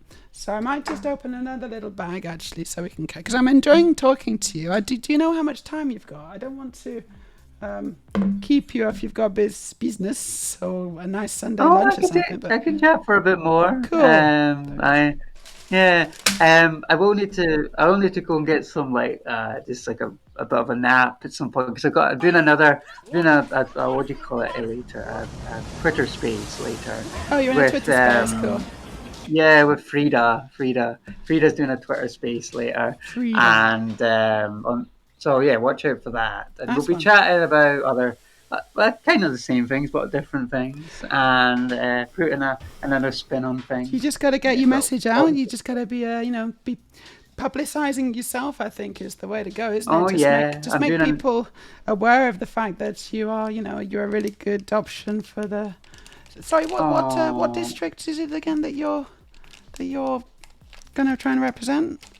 What's the what's that? district? Sorry. What's the district in Scotland that Oh, the you're district, yeah, the constituency, yeah, constituency? that's Gordon and Buchan. Now, Gordon and Buchan's it's a difficult constituency Okay. for the Greens because it's rural, it's quite Sure. agricultural, And it's Tories are the so favourite to get in, which is absolutely. I still can't get over that. That's absolutely bizarre in in Scotland. Scotland, I In know. Scotland, it's that's atrocious. Come on, Scotland, you can do better than this. Oh, I know they might. It's like yeah, it's just and then but the This yeah, is so a it's like travesty. so. Travesty, well done. I'm hoping if I'm a ooh sweeties. We got Oh, sweeties. I love sweeties. This is a Chocolate. travesty. It's one of my little redeems. Along with the blobby, we got some cool Oh, redeems. Go on, ooh, what were you yummy, saying? yummy, yummy. What were you saying about your constituency? If it's a difficult Oh one. yes. Yeah. So it's like I'm hoping that in the next election, because I'm awesome, I am cool. That'll be placed in a. I'll be going for a more target seat. Now, target seat's one where we've got a much higher chance of making gains of winning a seat, Oh, and it's cool. proportional as well. Yeah, yeah. So that's great for us. So that means we can just put our feelers out all over the place and scoop up lots and lots of nice votes because there's more than one vote, so people can have a second vote, Oh, yeah. and so they don't have to just pick their favorite party. Like so, they don't have to worry so much about I can't vote for them because then I'd be giving away this. Well, you Yeah, yeah, can yeah. vote for both. Yeah, that's good. So it's nice in that way, which I know they have in Australia as well, a similar alternate vote system, AV voting system. But and I want that in the UK. I want that for UK Westminster government, but I don't know if it's ever going to come about. Well, hopefully I one day. I will. I want it. I want it so bad, and it would really benefit everyone, especially marginalised people, because we can vote for the party we can vote with confidence for the parties that we want to see in power, like Yeah. the Scottish Greens or the Green Party down south for England and Wales, and yeah, and it would take away the fear. It would take away the fear of letting the Tories in because Yeah. everyone's scared of the Yeah, Tories, exactly. and rightly so. The Tories are like they're It would meanies, be a aren't they? game changer, wouldn't And it? It would be a game it changer, and I think would, it and would be a that massive. It would really have a really help. massively positive impact on British politics and just Britain in general. If you've got a government that's actually effective in power, whether it's a Very much that. coalition, then the country's going to benefit. I made a mistake. It's my milk.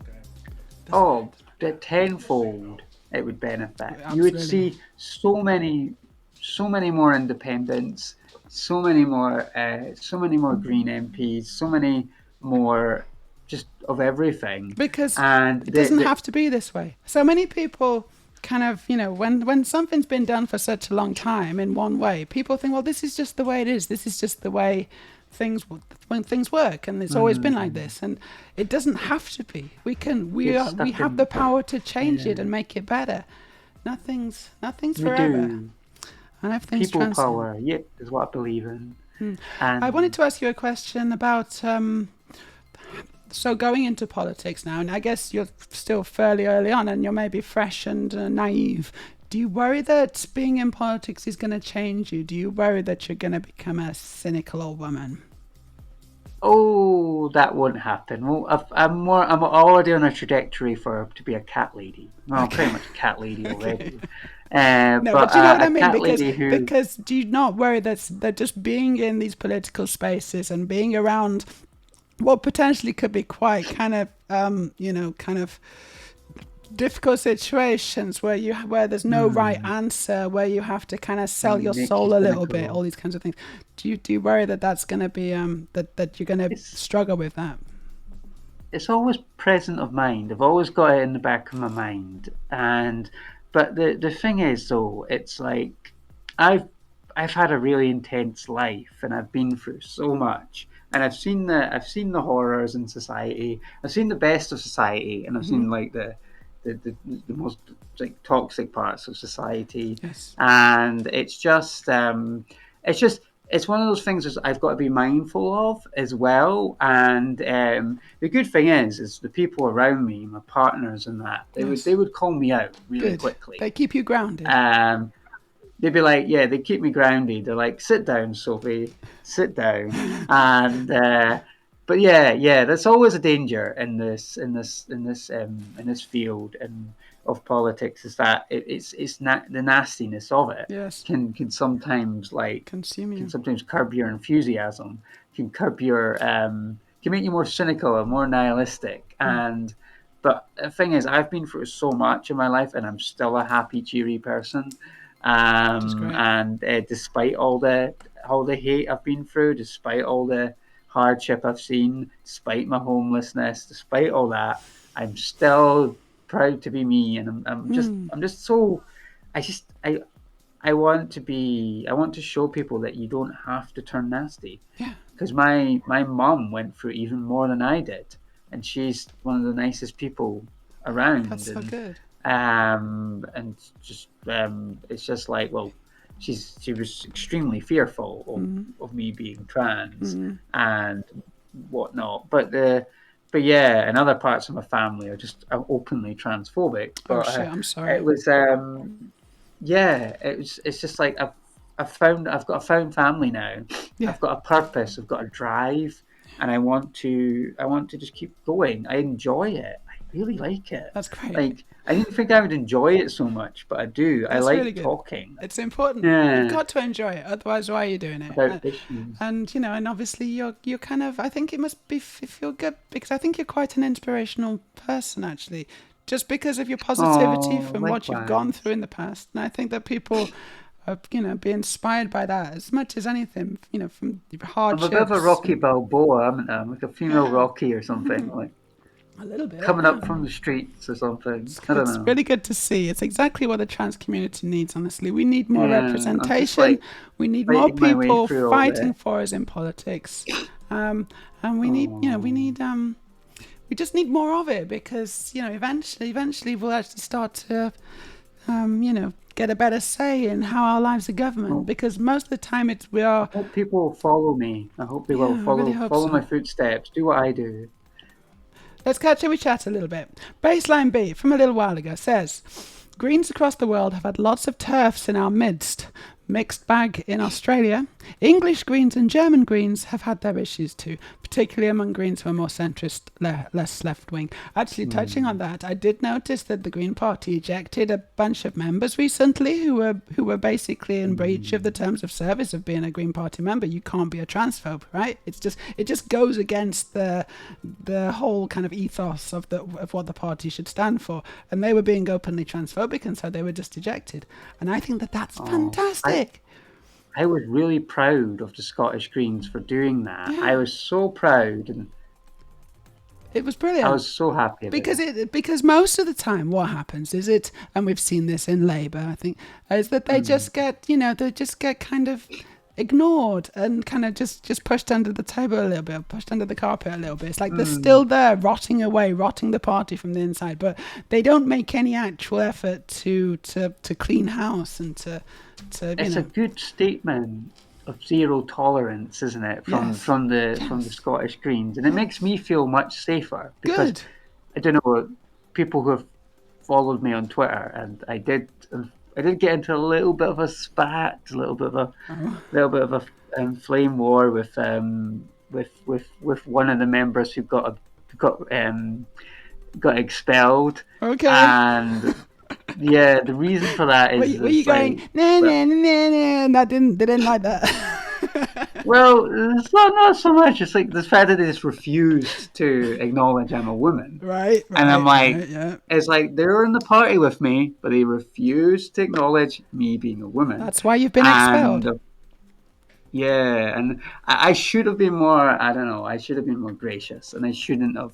I shouldn't have like sort of went into that. But it's like you say, when it's your entire identity that they're going up It's against, difficult it does to be put them in a clear. position of power. It does. Yeah, And it's difficult to be and clear and to argue from a very objective, dispassionate place because mm, this is my life. How can I be dispassionate about it? mm, You're trying to literally make it impossible for me to exist in I society. know, How could I and not be impassioned about this?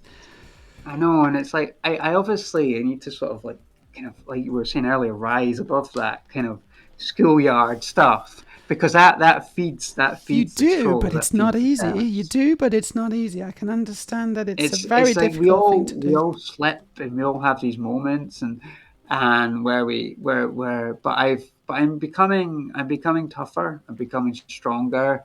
I'm becoming more thick-skinned, but it's not changing me as a person. I'm still really happy and That's nice. good. That's good. I'm just becoming more resilient to the hate, and I'm getting better at just ignoring it all, Cool. and just practice, I That's guess. it. What it is. Yeah, Practice makes perfect, isn't it? You can't be I expected to be good know. at something just straight off the bat. You've never done it Because before. That's people are ridiculous. like, yeah, people are like, how can you take all this abuse? Well, I take it because I want to do, I want to make a difference. Yeah. It's like they can hurl all the abuse at me all they want, but I'm thinking, well, in 3 years' time, if there's something good comes out of this, then it'll all be It worthwhile. will. Um, yeah, and it's like the long term go. It's a long term game, isn't it? It's good.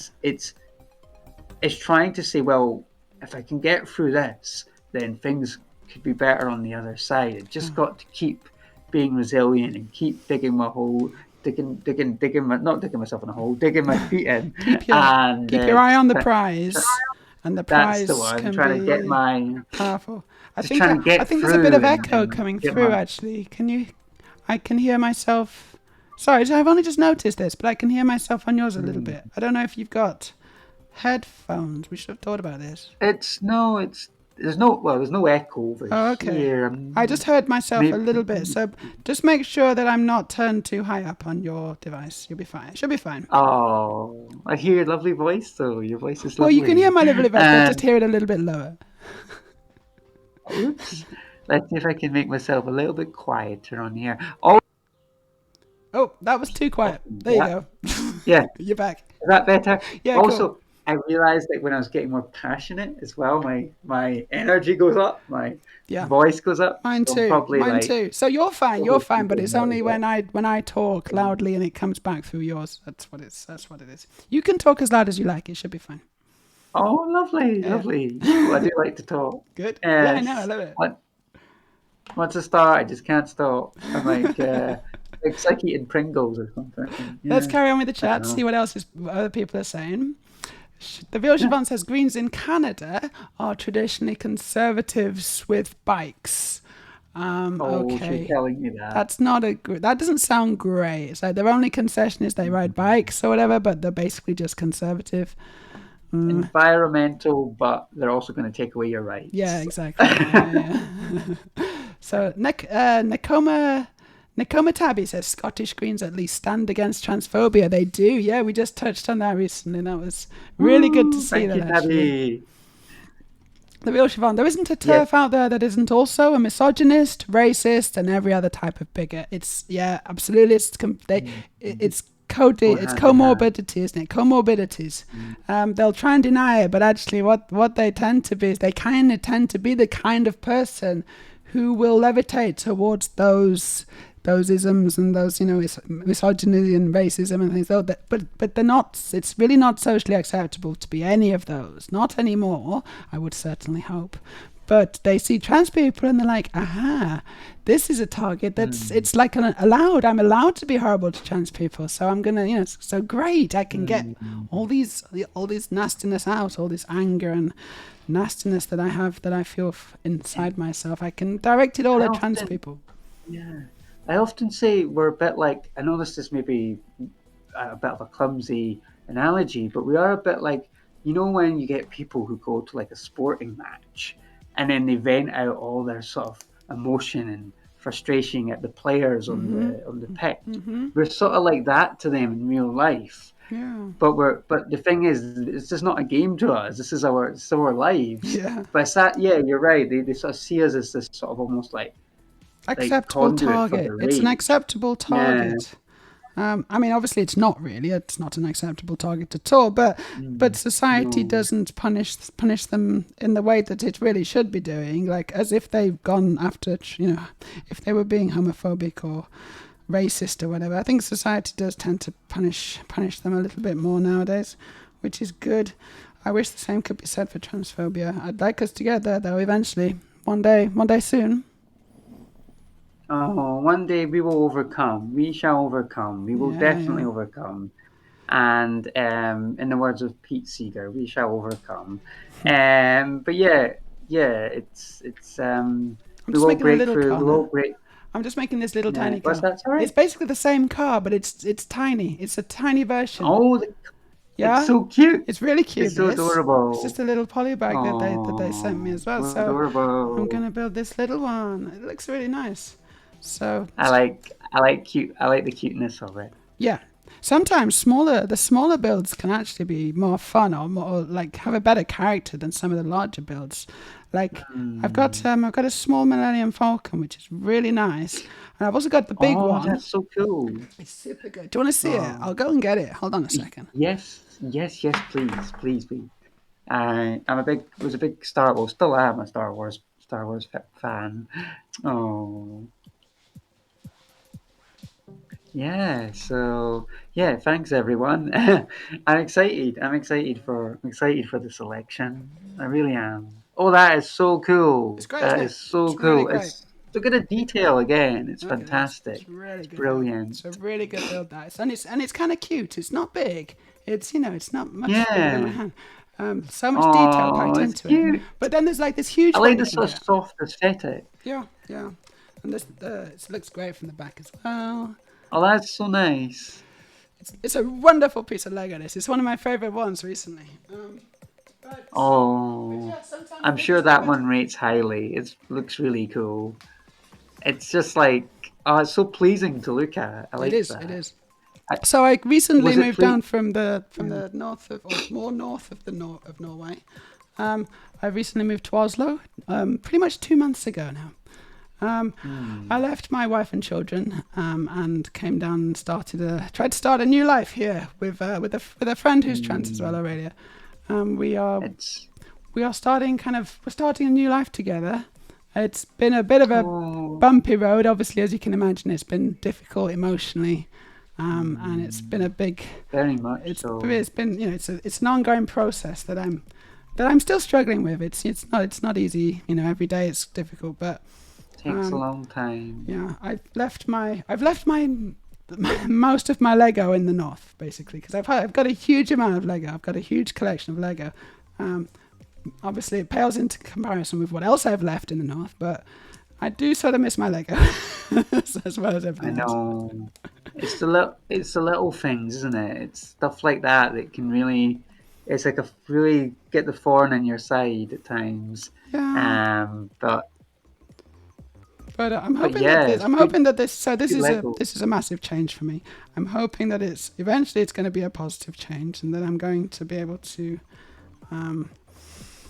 move forward with my life in positive ways. I think ultimately it was the right decision. It was the right thing to do. You've got the right outlook for it. Thank you. Definitely got the right outlook. Thank you. I feel I've lost my way a little bit in Oslo, but I've also realised that I've lost my way a bit, and I'm going to now try and start correcting my course. So I think that's really good. That's just As talking about my life a little bit. Sorry, I know that you're my special guest, but Oh no, I love to hear it as well. Yeah, no. it's just, I mean, this is just a chat. It's nice to meet. Hey, we got a new follower. Thank you, Lazy Winterbound, for the follow. That's very much appreciated. Oh, And perfect timing, because lovely. I like the little dancing I dinosaur. just finished my little car, and this is awesome. Look at this little car. It's Oh, let me just compare it to the oh, other it's one. so cute. That's Here's adorable. here's the It's so dinky. I love it. midi figure scale one, and there's this tiny little one, this little baby one. It's so Oh, cool. Yeah, it's great. I love it. It's awesome. oh, I like the little size comparison. That's really Yeah, yeah, cool. yeah. It's like a little mini There you go. one. That's an easy one. Oh, Okay, this Lego is making me crave a chocolate orange. oh yes, Does yes. this The make you think of colors, the chocolate mixture orange? of the Go on, someone hit the me up with a. orange. Someone hit me up with a munchies. Someone give me a Meja's munchies because I've got a box of chocolates staring at me right now. Oh, I love chocolate. Chocolate's a friend. I got a lovely gift. Chocolate's a I got a lovely comfort gift food. of a box of chocolates recently. I said on Twitter. There we go. Thank you. I think I said on Twitter. No one's ever given me a box of chocolates. And Oh, no, I said no. I said no. Hold on, that wasn't right. I said no one's ever given me flowers on a date. No guy's ever given me flowers. And oh, I think sorry. then he DM'd me. So sorry about the flowers. I want to give you flowers. And so he gifted me some Lego flowers, and then he also gifted me some chocolates because I also mentioned no one had given me chocolates before.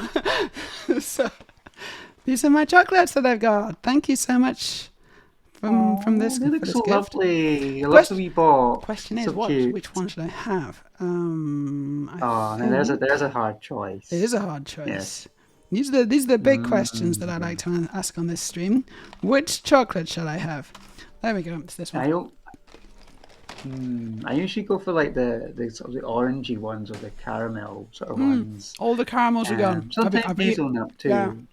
I love caramel ones. Yeah. They've all gone. They went a Oh, long they're time ago. nice. This was a coffee one, which I do quite like as well. Oh. Oh, I do like is the thing is, as I've gotten older, coffee chocolates have grown on me, All right, and the taste of coffee grows on you more as you get older and more tired. maybe I'm going to need lots of coffee at the moment. coffee. Yeah, coffee can be very helpful and a bit addictive, can't it? But it's good. Oh, I, it's very addictive. Although I'm more of a tea Jenny than a coffee drinker. well, that's good. I think I'm tea's more of a probably better. John-Luc Picard than a Janeway. Okay, tea, Earl Grey hot. I know. I love that. I love how his character mellows throughout the course of the show. He just gets a bit more and more Yeah, chilled he as it did goes mellow, didn't on. he? But I watched Next Generation episode recently. Oh no, actually, I watched a couple, and I haven't seen it for years and years.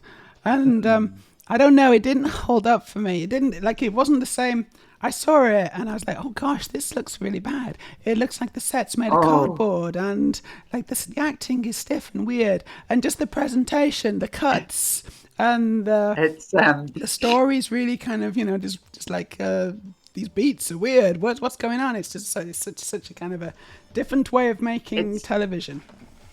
yeah, it's designed for the episodic television format That's what it back is. then. Episodic, yeah.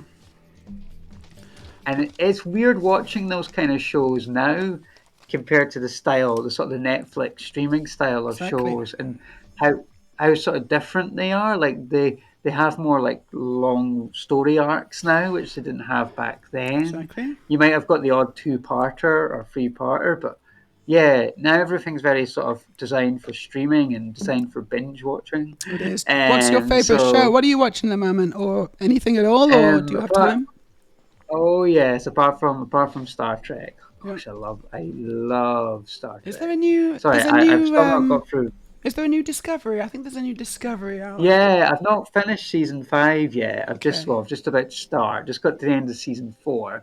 I'm a bit behind because I was binging on Lower Decks and A Strange New Lower Worlds. Decks is Uh, so good, isn't it? Lower Decks. it's so funny. I'm sad that it's going to be the last season Okay, so wait, is there a next new season. one? I think I've watched three seasons of Lower Decks.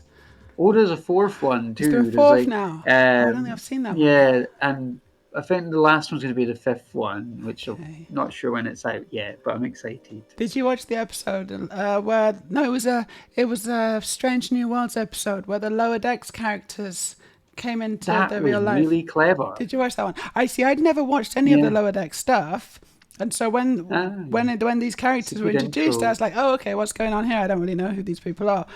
And then I went back and started watching Lower Decks and became fully acquainted with them. I think it would have been better to already know who they were to start with. It would have been a better episode. But Oh, never mind. They're more, still good. more, more recent shows I really liked was Stranger Things. I really liked them. I thought they Oh, were really Stranger Things. cool. Okay. Yeah, no, I think I watched the first couple of episodes, but then I just lost interest. Wasn't too bothered It about it.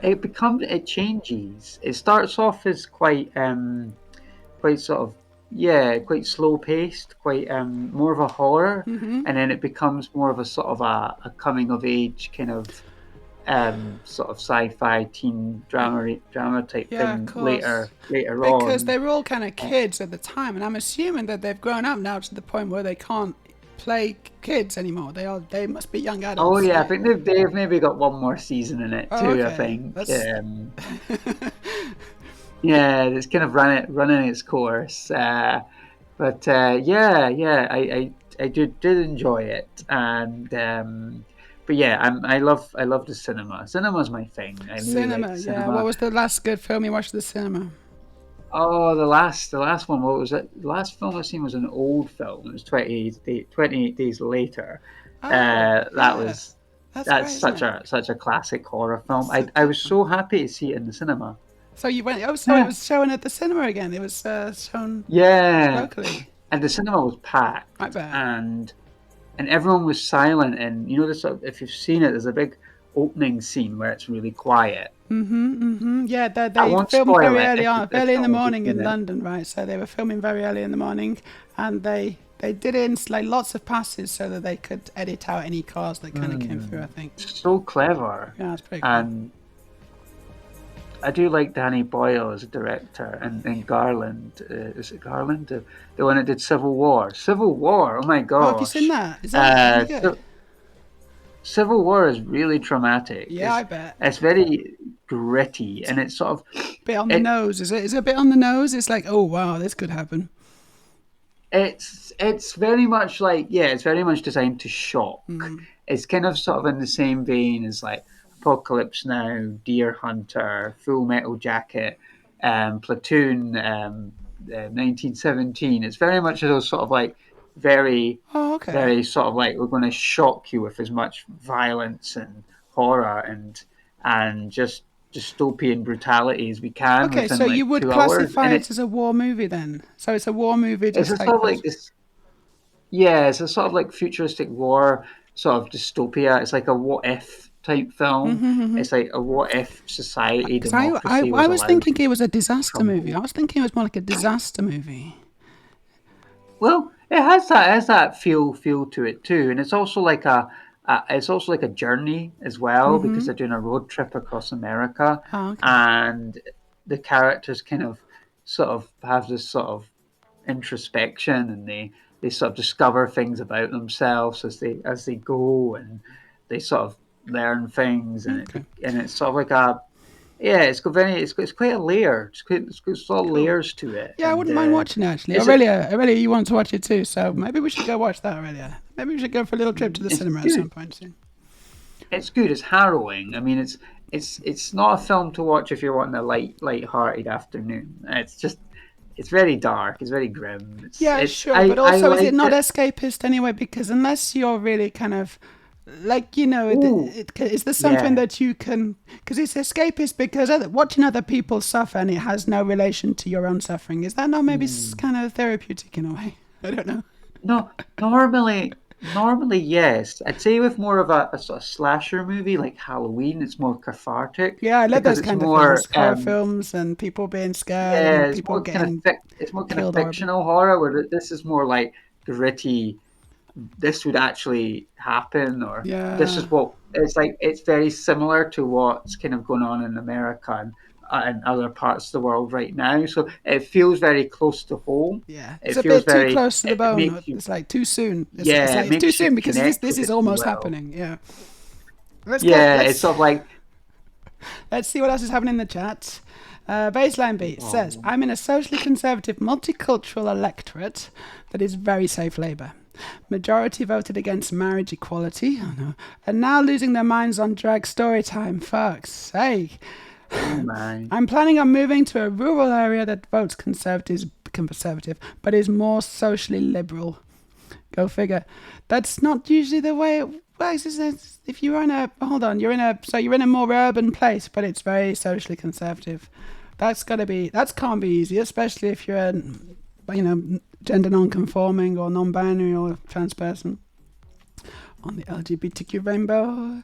Nemo's here. Hello, Nemo. How you doing? MJB says, "Hey, those cars don't look very green." These cars don't look very green.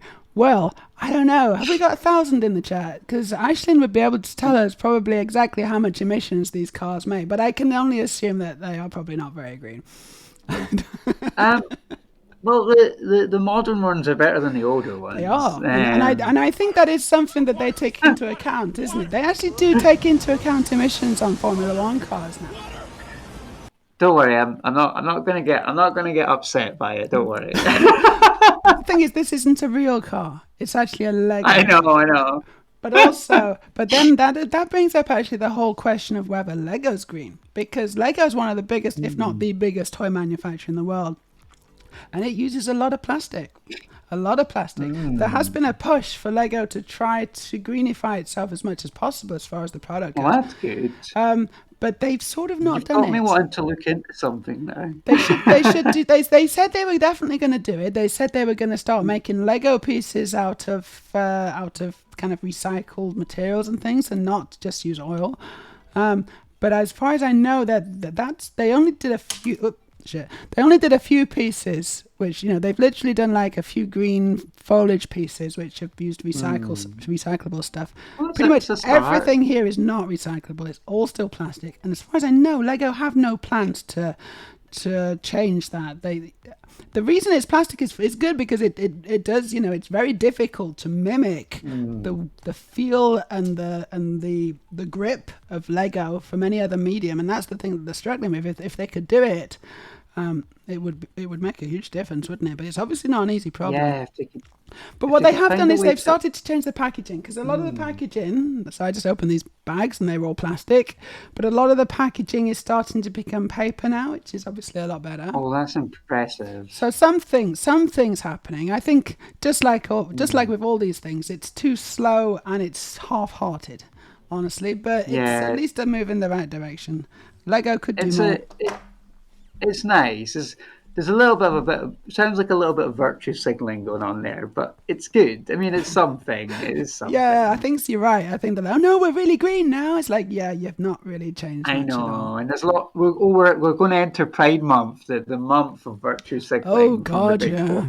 Oh my God. Yeah. Don't talk to me about. They've already started it. Yeah. And Lego's just as bad as anyone, right? It just in the same way that they want to have the cake and eat it. They are very supportive of LGBTQ people. They've released various Lego sets that are like, the theme is like, pride and everyone should be happy and stuff.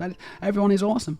But then they they also promote Lego as being a very inclusive toy, that Lego's for everybody. It doesn't matter, who you are, who you identify as. But then one of the huge ranges of sets that they have is Harry Potter. And so, and so they really kind of, it's a very big contradiction there, because like I see the Harry Potter stuff on the shelf and I just see hypocrisy. I just see massive hypocrisy from Lego. It's quite upsetting, isn't it? It's so upsetting because it's so ubiquitous. It's everywhere. And whenever people talk about Harry Potter, it's just like, I don't want to talk about Harry Potter. Fuck's sake, I'm trans. Why don't you get this? I cannot separate out the two in my head. Me neither. And I don't think it's even possible to, because when people buy Harry Potter or support it or talk about it or promote it or whatever, or license it for Lego, then they are actually putting money into J.K. Rowling's pockets, and she's using that money to make our lives worse and to continue her huge platform of hate. And so there is no separating of the art and artist in this respect. It's they are directly supporting transphobia. There's now you might feel this too. There's nothing more sort of upsetting and discouraging than seeing a group of like children who've been given like Harry Potter to play with by their family, and they don't know. The children are maybe not aware of the connection between Harry Potter and J.K. Rowling, and it's just like they're so innocent to it, but it kind of makes you feel even worse because you're like, yeah, they're being almost indoctrinated into this into that world, and where obviously you're like, well, do their parents not know, or do they just not have a moral objection to it? It's so insidious, isn't it? It's insidious, and it's all linked to capitalism. They just want to make money, and they don't care about the morality of doing so. If forget about ethics, forget about the fact that trans people are suffering because of what the author's doing. They just, they want to use Harry Potter to make money, and it's from the very top down. It's just awful. And so then people are naively buying these things, thinking that companies like Lego, which are supposed to be wholesome, are not actually selling hate. And every time you buy a box of Harry Potter, you're buying a box of hate. It is, because that is fueling hate. It's funding hate, really. Yeah. But people will not see this, and people will not admit to this either. And they'll have arguments to say, no, I'm a good person. I'm a good person, but I also like Harry Potter, and these two things can coexist. And I'm like, I'm sorry, but I'm not sure they can. I don't think they can either, and it's especially because it's so. Because J.K. Rowling's rhetoric is so morally reprehensible. It's just so awful that it's like you cannot with such something that's so drastically wrong. It covers all the merchandise. It just soaks it all in her hate, and when I can't even look at Harry Potter stuff now, it just makes me feel ill because all I see is her sitting on the top of Turf Mountain, on top of her throne of money and throne of hatred, and I'm just like, yeah, I cannot separate them at all. I do wonder when the tipping point will be. I wonder when the tipping point will be, because eventually it's got to happen, because just the same as Glinner, went completely off the deep end as far as transphobia goes, and no one could save him. His wife and children, his wife took the children and left him. He lost the house. He lost his Steam account. He all these kinds of things, and he lost all his friends as well. He's literally got no friends, and no one will hire him. All this kind of promising future that he had, he threw it away entirely in order to be transphobic on the internet, which is an incredible thing to do. But that's what he's done. The power of Twitter, and the danger of Twitter, I think, another one. But J.K. Rowling is absolutely on course to do the same thing, right? And so I just wonder at what point she will just be cut off. I feel like it will no longer be acceptable for companies or anyone to have contracts with the Harry Potter franchise, because it is just so toxic, not just to trans people, in the wider public's point of view as well, in the wider consciousness of the public. They'll see Harry Potter and they'll be like, I'm not supporting that. Well, the more hateful she becomes, the more exposés are. Like, the more hateful the more hateful they become against trans people, the more anti-trans they become, the more people see this is horrible. This is bullying. This is just full-on harassment. People don't like that. People don't like to see that, and people don't want to support nastiness. That. Yeah, nastiness. It's just full-on nastiness, isn't it? It's not a vote winner. And actually, that's the thing as well. That's another positive thing that I think we can just briefly point out, that a lot of the politicians and a lot of the political parties around the world who have embraced transphobia full on and have made it their policies, kind of, as in an election cycle. they have resoundingly lost. They have been rejected by the public. Transphobia is not a vote winner. It's, people are not. People have trans friends and relatives, and they have trans sons and they have trans daughters, and then I don't. How can I possibly support your policies, which will make it harder for these people that I care about to live their lives? So, transphobia is not a vote winner. Transphobia is just the worst. It's just so pervasive, and the Greens. This is why I love the Greens again. This is why I joined them, because of their anti-transphobia stance, and they've got zero tolerance. It's so good to see, as they've shown.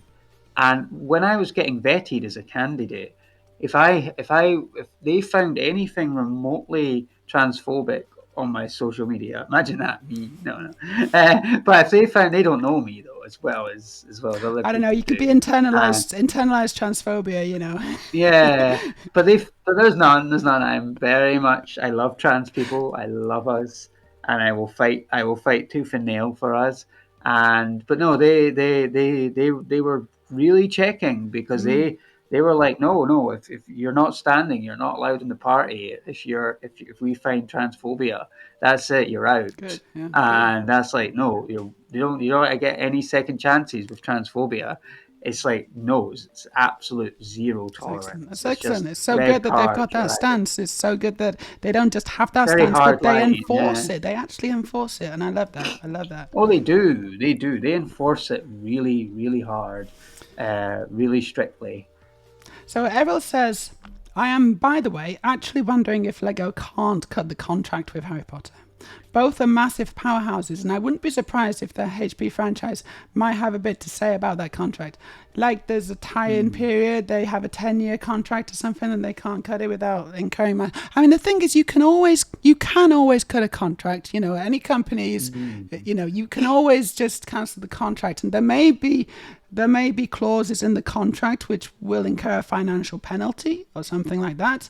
But that doesn't mean that you can't cut the contract. Like, if Lego had the will, and if Lego saw that it was that it actually was a financially losing, proposition, then they would probably just cut the contract. They would just say, actually, no more Harry Potter. We are going to pay whatever money's, owed to you liable now, but that would be good, wouldn't it? That's where we come in. That's where people power comes in. That's where we can just drive so much sort of demand them to sort of say, well, we think that Harry Potter and your ethos as a company are in conflict, and we would love to keep supporting buying Lego, but unfortunately this might be a deal breaker. Yeah. And this might break the bricks, but no, it's sort of like, yeah, it's like it's a good way of campaigning, is to sort of put the moral slant on it, and just to say, well, people now, and we could get together sort of statistics and say, well, here's statistics on how many people support trans people, and here's your demographic, and as you can see, most young people are supportive of trans people. So these are the percentages, and does that not clash with what you're selling? And so I mean, the really depressing idea, of course, that with that is that Lego, it's possible that Lego have done that, and that Lego have actually done these kind of surveys, or got the numbers, or made these predictions, and that they see that actually they can continue to sell Harry Potter stuff up until a certain point, and maybe they'll see a tipping point where it's no longer, where the lines cross or whatever, and it's no longer profitable, but they'll just continue on that until that point happens. As other companies though turn away from Harry Potter, I think it will put pressure on them. That's true. To follow suit. Yeah, that's true. It's all about just. There's maybe a tipping point, and it could be it could be kind of, it could be quite chaotic in that it could happen overnight almost. Like suddenly one company says no more Harry Potter and another company will just follow suit, and then it's a house of dominoes that would collapse. That would be a good day, wouldn't it? Gosh, she'll be so It angry on would. Twitter though. Imagine what she'll say on Twitter. She'll just Oh, be you should. frothing at the mouth, won't she? I know, probably just like it's probably just like I don't know, just like be like a star going supernova or something. I don't know. Yeah, Yeah, you'll hear it from Aberdeen, from Edinburgh. yeah. Just hear the screams, the cackles from The Aberdeen. But castle's on fire, just flames oh, billowing into the but I sky. do. Demons I coming will in. say, like, I'm very proud of the Harry Potter actors for speaking out. Oh yeah, yeah. Even Daniel Daniel Radcliffe Radcliffe is a good one, and isn't he? I think a lot of them yeah, are good ones, and they've roundly rejected J.K. Rowling's rhetoric, and they seem to be decent people, basically. Unlike yeah, the the other. both the main children from Harry Potter. They've both been really, really vocal Yeah, in supporting trans people, yeah, it's good. and that's really helped because of their connection to the franchise. It's really helped, and we need more of that. We That's do, good. we We do. like that. We like Allies, when allies are so important. Like we love big allies, yeah, especially these allies, allies. people speaking up. Especially allies who've got things to lose. Like those guys, they had things to lose. They could have Oh they could have yes. taken the easy way out and just been a bit more political about it and just said no comment or Mm. whatever. But they actually picked a side, and they picked the right side, and they did the right thing. It was really good to see. We need more allies like And that, please. and then Kurt, and it's I'm looking at my cat as well, That's fair enough. and Do you want to show cat's us your been cat? Where's your gymnastics. cat? Can we see your cat? He's prowling around. He's Okay, prowling around, and he's cute. He's a little black void, I bet. and he just likes to run about the place. He's probably approaching his zoomies. So yeah, yeah, he's little zoomies, but he's cute. No, no, they've been really good. They've been really good, and also as well, I'm impressed by them because they'll incur so much hate, and they have incurred so much hate from speaking out against J.K. Rowling and They the have. barrage of hate that they endure. And also another one I really, really respect is David Tennant Oh as yeah, well. yeah, yeah, totally. He's taking none of their bullshit, is he? It's brilliant to see. I think, I David think Tennant. David Tennant, also the current, also the was it the is it the one of the producers or one of the creators of Doctor Who or whatever? Was he the writer? I don't know, but it's someone. Oh, Russell T Davis. Yes, I think he's kind of. I mean, the things you can see it because Doctor Who, they've got a trans. One of the trans characters is sorry. One of the characters is trans and played by a trans woman. So it's fully trans. Yes, I think. Am I Yeah, right? I don't watch I Doctor love Who, that. I so I love that don't know. representation. Yeah, represent. That's what we need. We need representation as well. Allies Need and more of that. representation. It's always good. And the main thing is it makes transphobes so angry. They hate that stuff. And anything that makes transphobes angry, it's got to be a good thing, right? Oh, it's a brilliant thing. It's such a good thing. I mean, it's such a good thing because we want them to realize that their transphobia is not going to be accepted Mm, in the wider community.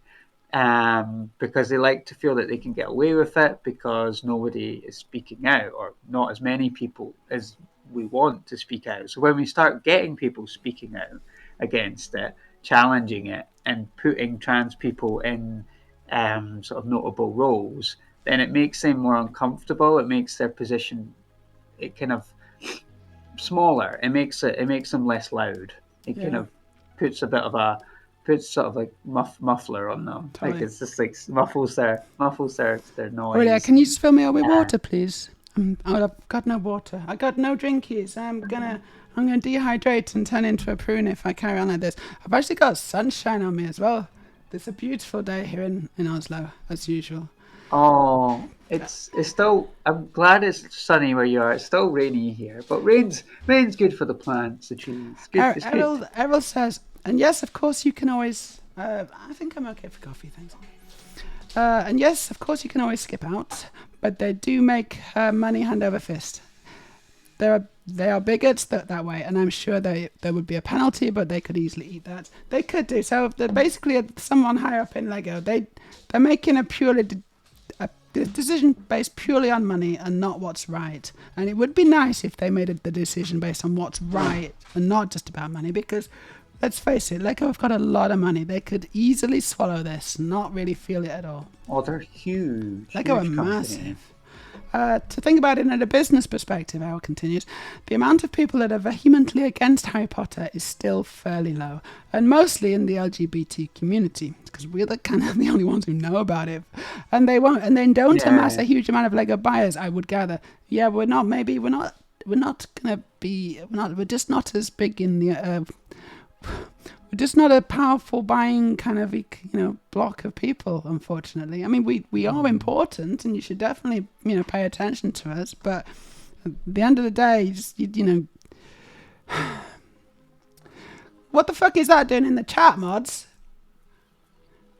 Thank you. It's just it's that thing, isn't it? Like we want people to realise how bad the impact that J.K. Rowling has on the trans and the wider LGBT community, and we want to keep raising attention to it. And it's just that thing where it needs to just, and it is happening. I think it is happening. I think people are gradually getting sort of turned off Harry Potter. We just need to keep telling people about it, I guess. It's an ongoing process, and it's a conversation that never seems to end. And people are constantly surprised when I say, "Oh, you like Harry Potter?" You realise that the author's transphobic, and people are constantly surprised. It's like, "Oh yeah, no, she is transphobic, isn't she? I never really thought about that." They just don't put two and two together, Oh, it's seeing the wider picture, isn't it? Sometimes we see the wider picture, but as LGBT plus people, we tend to be more socially engaged, more politically aware than the more mainstream cis-het world. Cis-het world, no, they've got they live normal lives, they have normal boring lives, they're all kind of happy, and they go to work and they come home and they kiss their wife and they have dinner with the children. And it's like, and it's nice. I think it's a really nice life to have that, but it means that they don't have to worry about whether they're going to have their rights taken away tomorrow. They just don't worry about it, and they don't have anyone who's trying to do that to them either. Of course they don't, because they're in a. They don't feel it. They don't feel it firsthand because they're not on the front line like we are. It's such. It's. I mean, being trans is. It's kind of a tricky thing to be at the best of times, but society... It's hard to navigate. Society does not make it better. Society makes it harder, generally speaking, which is a shame. We got a first-time chat from Riley. Hello, Riley. She says, or Hello. They say, I feel like JK is digging her own grave with a lot of the shit she's been saying. Yeah, I think so too. As long as people are aware of it. But anyone who's on Twitter sees that she's horrible. I think that in the wider media, I think it's some of it's getting out as well, isn't it? I think maybe did the BBC report on something that she'd said recently? I can't remember now. Oh yes, it did. The BBC. She's faced more criticism of late than she has done previously. It was a bit of pushback on her being really nasty to that female female referee, football referee, right? Trans. Oh, is it Lucy? Yeah, Lucy something. Yeah. I've just forgotten. I can't remember her name, but Lucy, surname. If anyone remembers her name, just drop it in the chat. I got a nice story about that, actually. Okay, cool. Shoot. It's when I was receiving a lot of the J.K. Rowling sort of her army of trolls, when they were abusing me online on Twitter, etc. The daughter of Lucy messaged me and said something along the lines of is inspirational is her mum Lucy, and that made me so happy. So I was like, wow. It's Lucy Clark. Lucy Clark is the name of the That's the trans one. woman. Yeah, sorry, yeah. Lucy It Clark. just the name went right out the top of my No, head. me too. I'm not very good But with names, but thank you, Errol. Thank you. Yeah, and but yeah, we've got thank Riley you. talking about Doctor Who as well because hold on, no, sorry. MJ says Russell T Davis, the showrunner of Doctor Who, is very vocally supportive of trans people. Doctor Who is such a queer show now. It is a queer show, isn't it? Has it always been a queer show, and now it's just people are noticing it, or is it now particularly queer? I don't know. I mean, maybe it has always been a little bit queer, has it? Now it's definitely, now it's definitely doing the trans thing, and it's doing it really well. We always need Oh representation. yes, Doctor Who's doing a great job, but it's good to see, isn't it? Doctor Who it's has. always She says Doctor it's Who. always been left. It's always been left wing. Yeah, Yeah. she thinks. Sorry, is it she or he? I'm sorry, I'm not sure. But they say that I think Doctor Who has always been fairly queer. I think so. That's a bit queer. And Errol says it has always been a bit queer. We definitely think Doctor Who's been queer. We got a first time chat from Mindelirium88. Hello, thank you for joining us. Doctor Who has Hello. literally had interspecies love from the get go. I'd say it's always been a bit Oh. progressive. Who interspecies love? Who was it? The Doctor getting jiggy with some aliens? What was going on in the 60s? They've always they've always kind of they've always hinted towards the Doctor being quite sort of omnisexual as well. Yeah, Like they've yeah. never really tied it down, but Totally.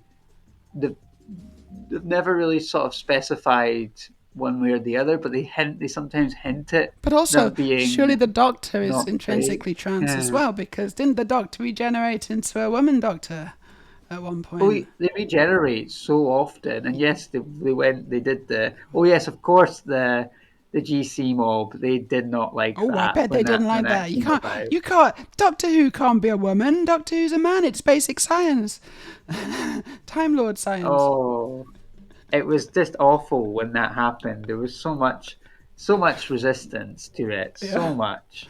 But I'm so glad. I'm so glad they did. They just pushed through and they did it because we need the representation.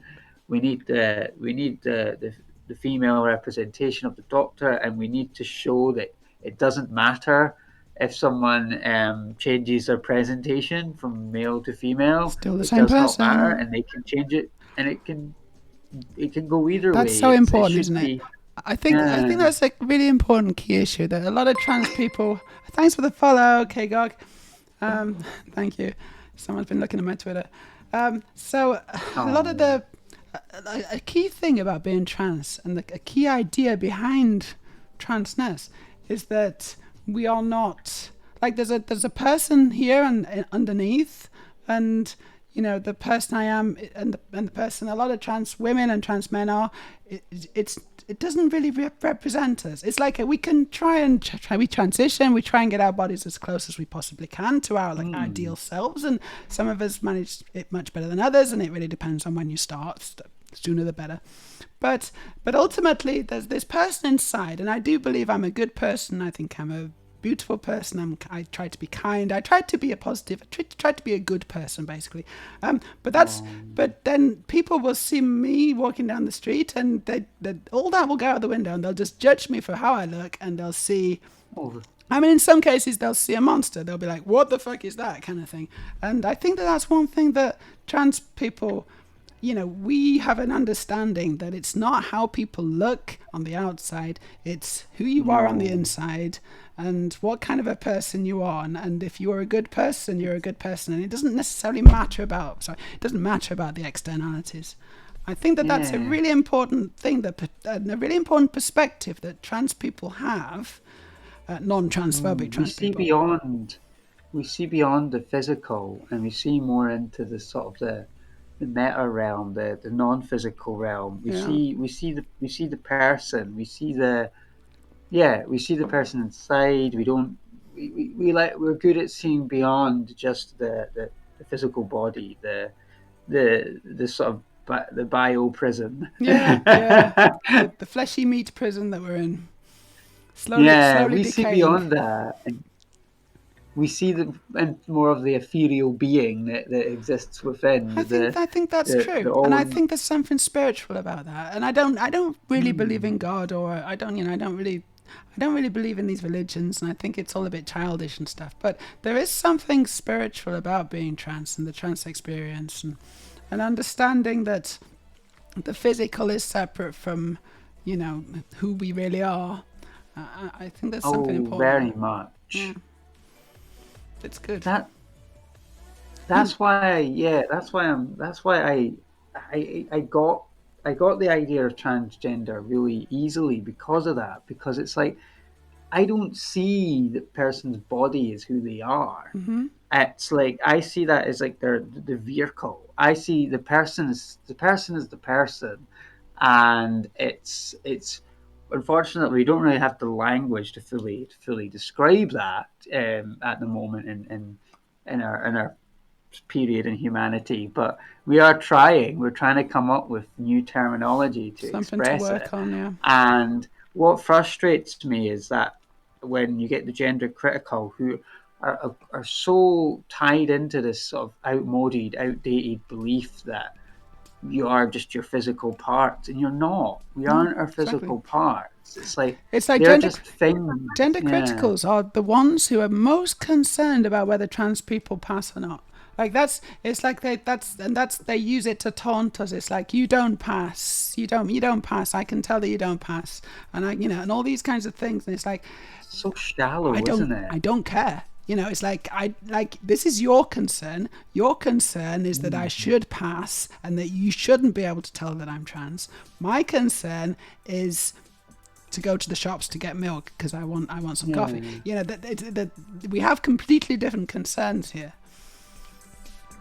But yeah, for me, it's the whole hearts not parts thing. I mean, it's like why do Hearts people not get parts. so That's good. hung up Yeah, on that's good. what on on on whether you're female or male or whatever? But they get so hung up on it, and it does to me it doesn't matter. The person is what I like. I see beyond the sort of just the realms of putting sort of attaching gender tags, sex tags to people. I see beyond that, and I just love people for who they are. And That's the way it I should don't be. think there's any one way to be anything. Yeah. You are what you feel. You are the person you are because you feel that way, and it's your choice. It's your the way you describe yourself is your way of describing yourself and nobody else's. And people should just accept who you are and not be so judgmental Oh, and so close-minded. yeah. Yeah. That's absolutely right. We show people how it should be and how it could be in a better Yeah, world, but it's an ongoing process. And you're right, we don't have some of the language. Language evolves, and language has evolved from the days when I was young, and I didn't really even know how oh, to describe definitely. myself. Right? We all struggled with language. Um, there was. I guess I knew when I was young. I knew what a transvestite was, and I was like, I'm not sure on that. But that was about it. I didn't have the language properly to Yeah, describe myself. But now I didn't do, really and now connect to the children words do. then. Yeah. It's The it's the so language important. now is much It's better. so important to have this language because it really helps us understand things better. My children are bilingual actually, so they speak Norwegian and English pretty well, and Oh, that's that means amazing. that they're gonna be able to Awesome. because language changes how people think, and so if you're Oh, bilingual from an early age, you'll get my definitely. children are going to be able to think about things and hold concepts in their head, which which I probably can't just because of the fact that I'm not bilingual. I'm not naturally bilingual. They're going to be able to literally Mm. think thoughts that I can't think, and I think that's amazing. I just think that's so incredible to think that, I that is isn't incredible. it? I Though mean, it's such an amazing revelation I had recently about that.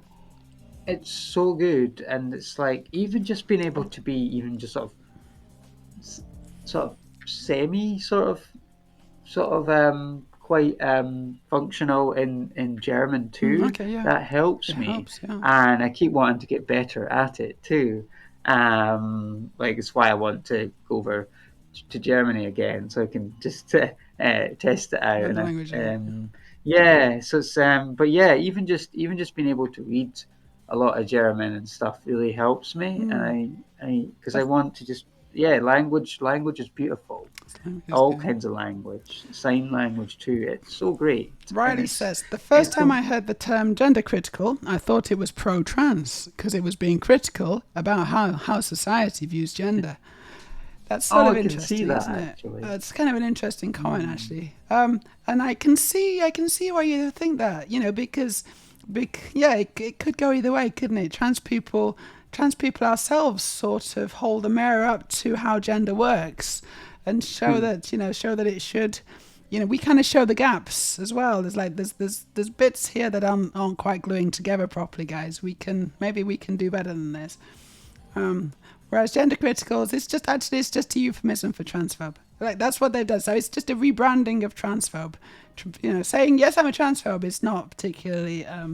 It's not a good look. So they kind of had to come with gender critical. It's a dog whistle, isn't it? It's a euphemism whistle, for transphobia. And I think that they've tried to rebrand themselves again because they felt that gender critical was starting to get a negative connotation, as it certainly should, because it's a very negative thing to be. So of course it's going to get negative connotations. We've been calling it out and so they're saying, okay, well, we're not gender critical now. We're what was it? What was it? Sex realist. Was it sex realist? Yeah, that's the one. And that sounds like race realist to me, doesn't it? Oh my God, sex realist. And they can't even hear it. Worse, but they're digging themselves further down. They're pushing themselves further down the rabbit hole, I'm aren't like, sex realist. Good one, guys. Yeah, you call yourself sex realist. Well done.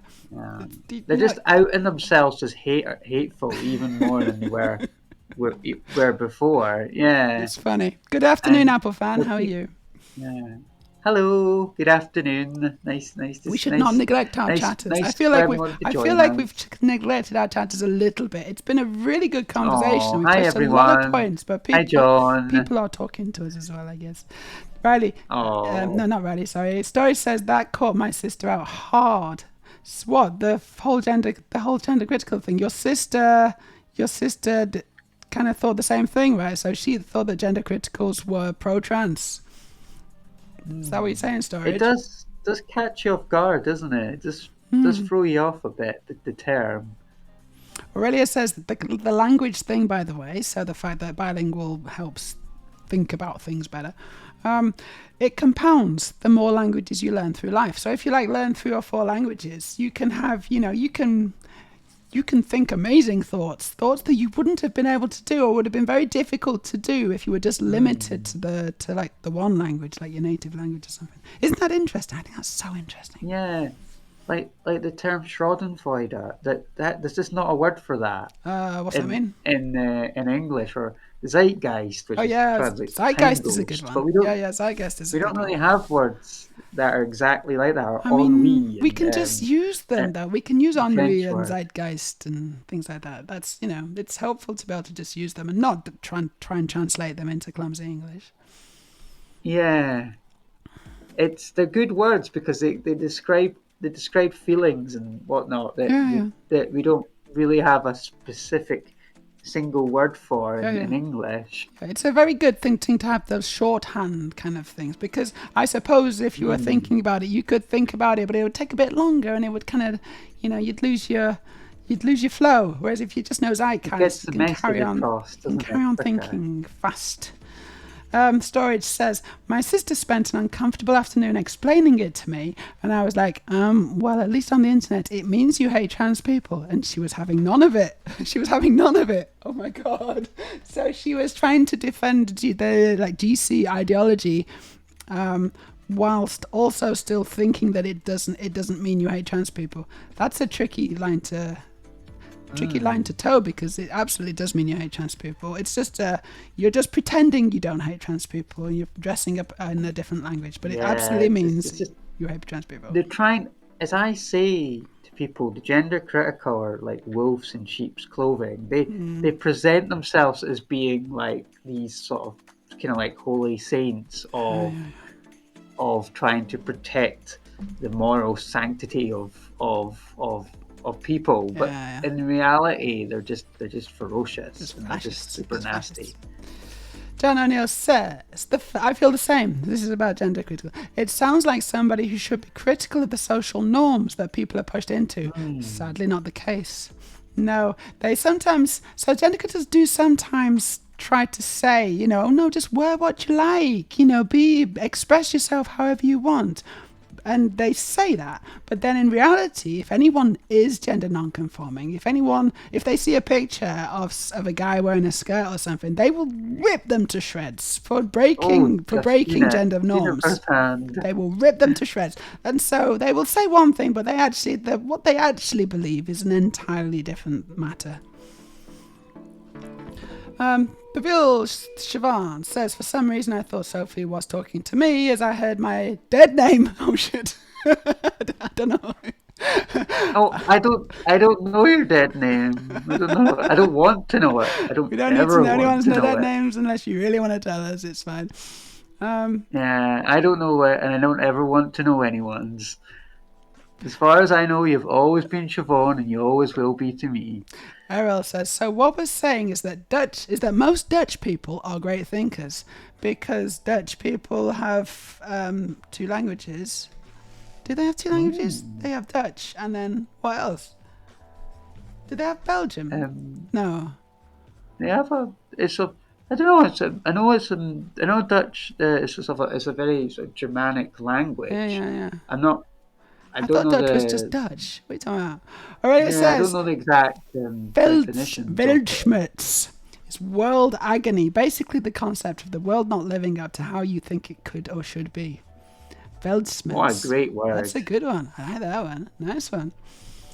Storage says, about your sister, she's not a transphobe. She was trying to criticize gender in a not gender critical way. Okay.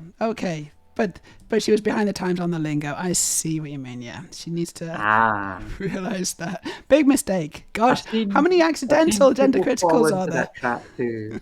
It's a slippery slope.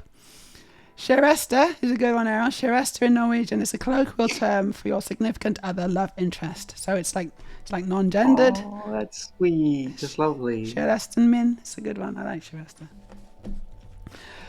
Aurelia says, me, I'm basically bilingual, but I also know some German and tidbits of French, Spanish, and Japanese.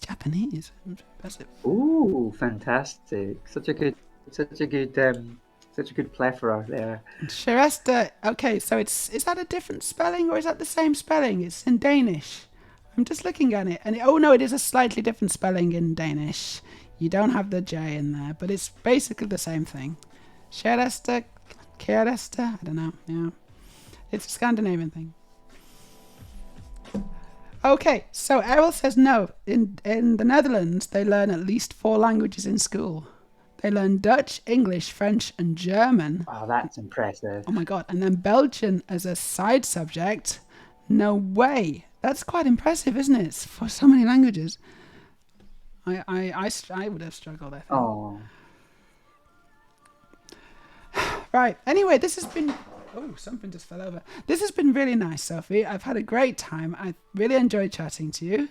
I hope you've had a good time too. And likewise. It's been amazing. It's been really good to hear your views on the world and, what's happening in your life. And I'd just like to also, and I'm sure I say this on behalf of everyone in chat, I'd just like to wish you the very best of luck in the upcoming parliamentary candidate elections or whatever it is. That's wrong. Thank you. The elections, basically. And everyone in the UK vote green. Yes, everyone vote green. I think we've all decided that we're all going to vote green. Labour do not have our backs anymore. And also, you know what? I do want to live in a world where, people aren't just running around scavenging petrol out of petrol cans in a desert kind of Mad Max environment. Scarcity. I just think it would be kind of nice to have some green left in the world, and so you definitely have my vote. It's good for your mental health. It's good for your well-being. Green's a very important colour. It's very calming and relaxing. When you go out into nature and you see green, you all need to connect more with nature. We do. We really do. Anyway, I think I'm going to wrap it up. We're going to raid someone. Thank you so much, Sophie. It's been brilliant. I hope you've all had a really fun time, everyone in chat. I certainly have. Thank you, everyone, for joining us today as well. Yeah, thank you for joining us. Hearing you all. It's been brilliant. And yeah, of course, anytime you want to come back, Sophie, you're more than welcome to come back. And Oh, we'll s- thank you. That'd like, be lovely. like And maybe Pipkin had a we'll great see how you time get on, too. and then we'll maybe invite you back and get a retrospective. So we got a bunch of people streaming Ooh, at the moment. I believe. Okay, who should we raid? Who I should we love the raid? word retrospective as That's a well. good word, though, Such a wasn't it? Retrospective. I satisfying know. I word. just kind of came out with it. I come up with some good words sometimes, me. I think we're just gonna raid Shiv. So, oh no, hold on. Yeah, no, Shiv's playing. She's playing LA Noir. She's a fellow Scottish trans girl. You maybe know her, Oh, Siobhan. Um, she hello. goes by Dark Eden 21. She's probably not Oh, aware of us talking about her right now because she's streaming. But we're gonna raid into her stream. I don't know if you know how Twitch works, but so basically we raid into someone else's oh, stream now. cool. So all my audience will go into her stream. So that people can just carry on watching Twitch instead of turning off, and it's just it's almost the next episode kind of thing. That's It's clever. quite cool. It's quite a I'm good. learning so much about it today. Twitch is great, actually. I really do like Twitch. It's a much more. It feels like a much more healthy kind of outlet and a much more kind of healthy community than Twitter does, to be honest. Oh, yes. It's very healthy from what I've seen. It's Yeah, great. it's less toxic. I mean, we've had some stuff that we've had to get rid of in chat, and that's cool. Well done, mods. Thank you, everyone. But Thank you, mods. I didn't. Thank you for I that. barely Thank you so noticed much. it, honestly. So well done, guys. We're I gonna know. rate. I didn't see anything. My eyes were too busy scanning back and forward. Honestly, we weren't even looking at chat that much, so that might explain it. Right, we're gonna raid Siobhan. She is playing LA Noir. Gosh, LA Noir. It's been a while since I saw this. So she's gonna Oh, try and wow. trying to solve the murder mystery, I guess. But it's been a Ooh. pleasure, Sophie. I hope you have a fantastic rest of your day, Sunday. Thank you. Have a great Sunday too. Have a great Sunday, everybody. Thank you so much. Take care, everyone. I'll see you again on Wednesday for my standard 5 o'clock stream. Bye bye, everyone. Bye, Oh, Sophie. exciting. Thanks again. Bye. Bye for now. Take care. And we have just raided out. I don't know if you can see it. Maybe you can't. Ooh. Oh, lovely. I'm gonna unmute you. Thank you Oh, right, thank once you again, so mate. much Hello, for Maya. today. Lovely to see you. It's been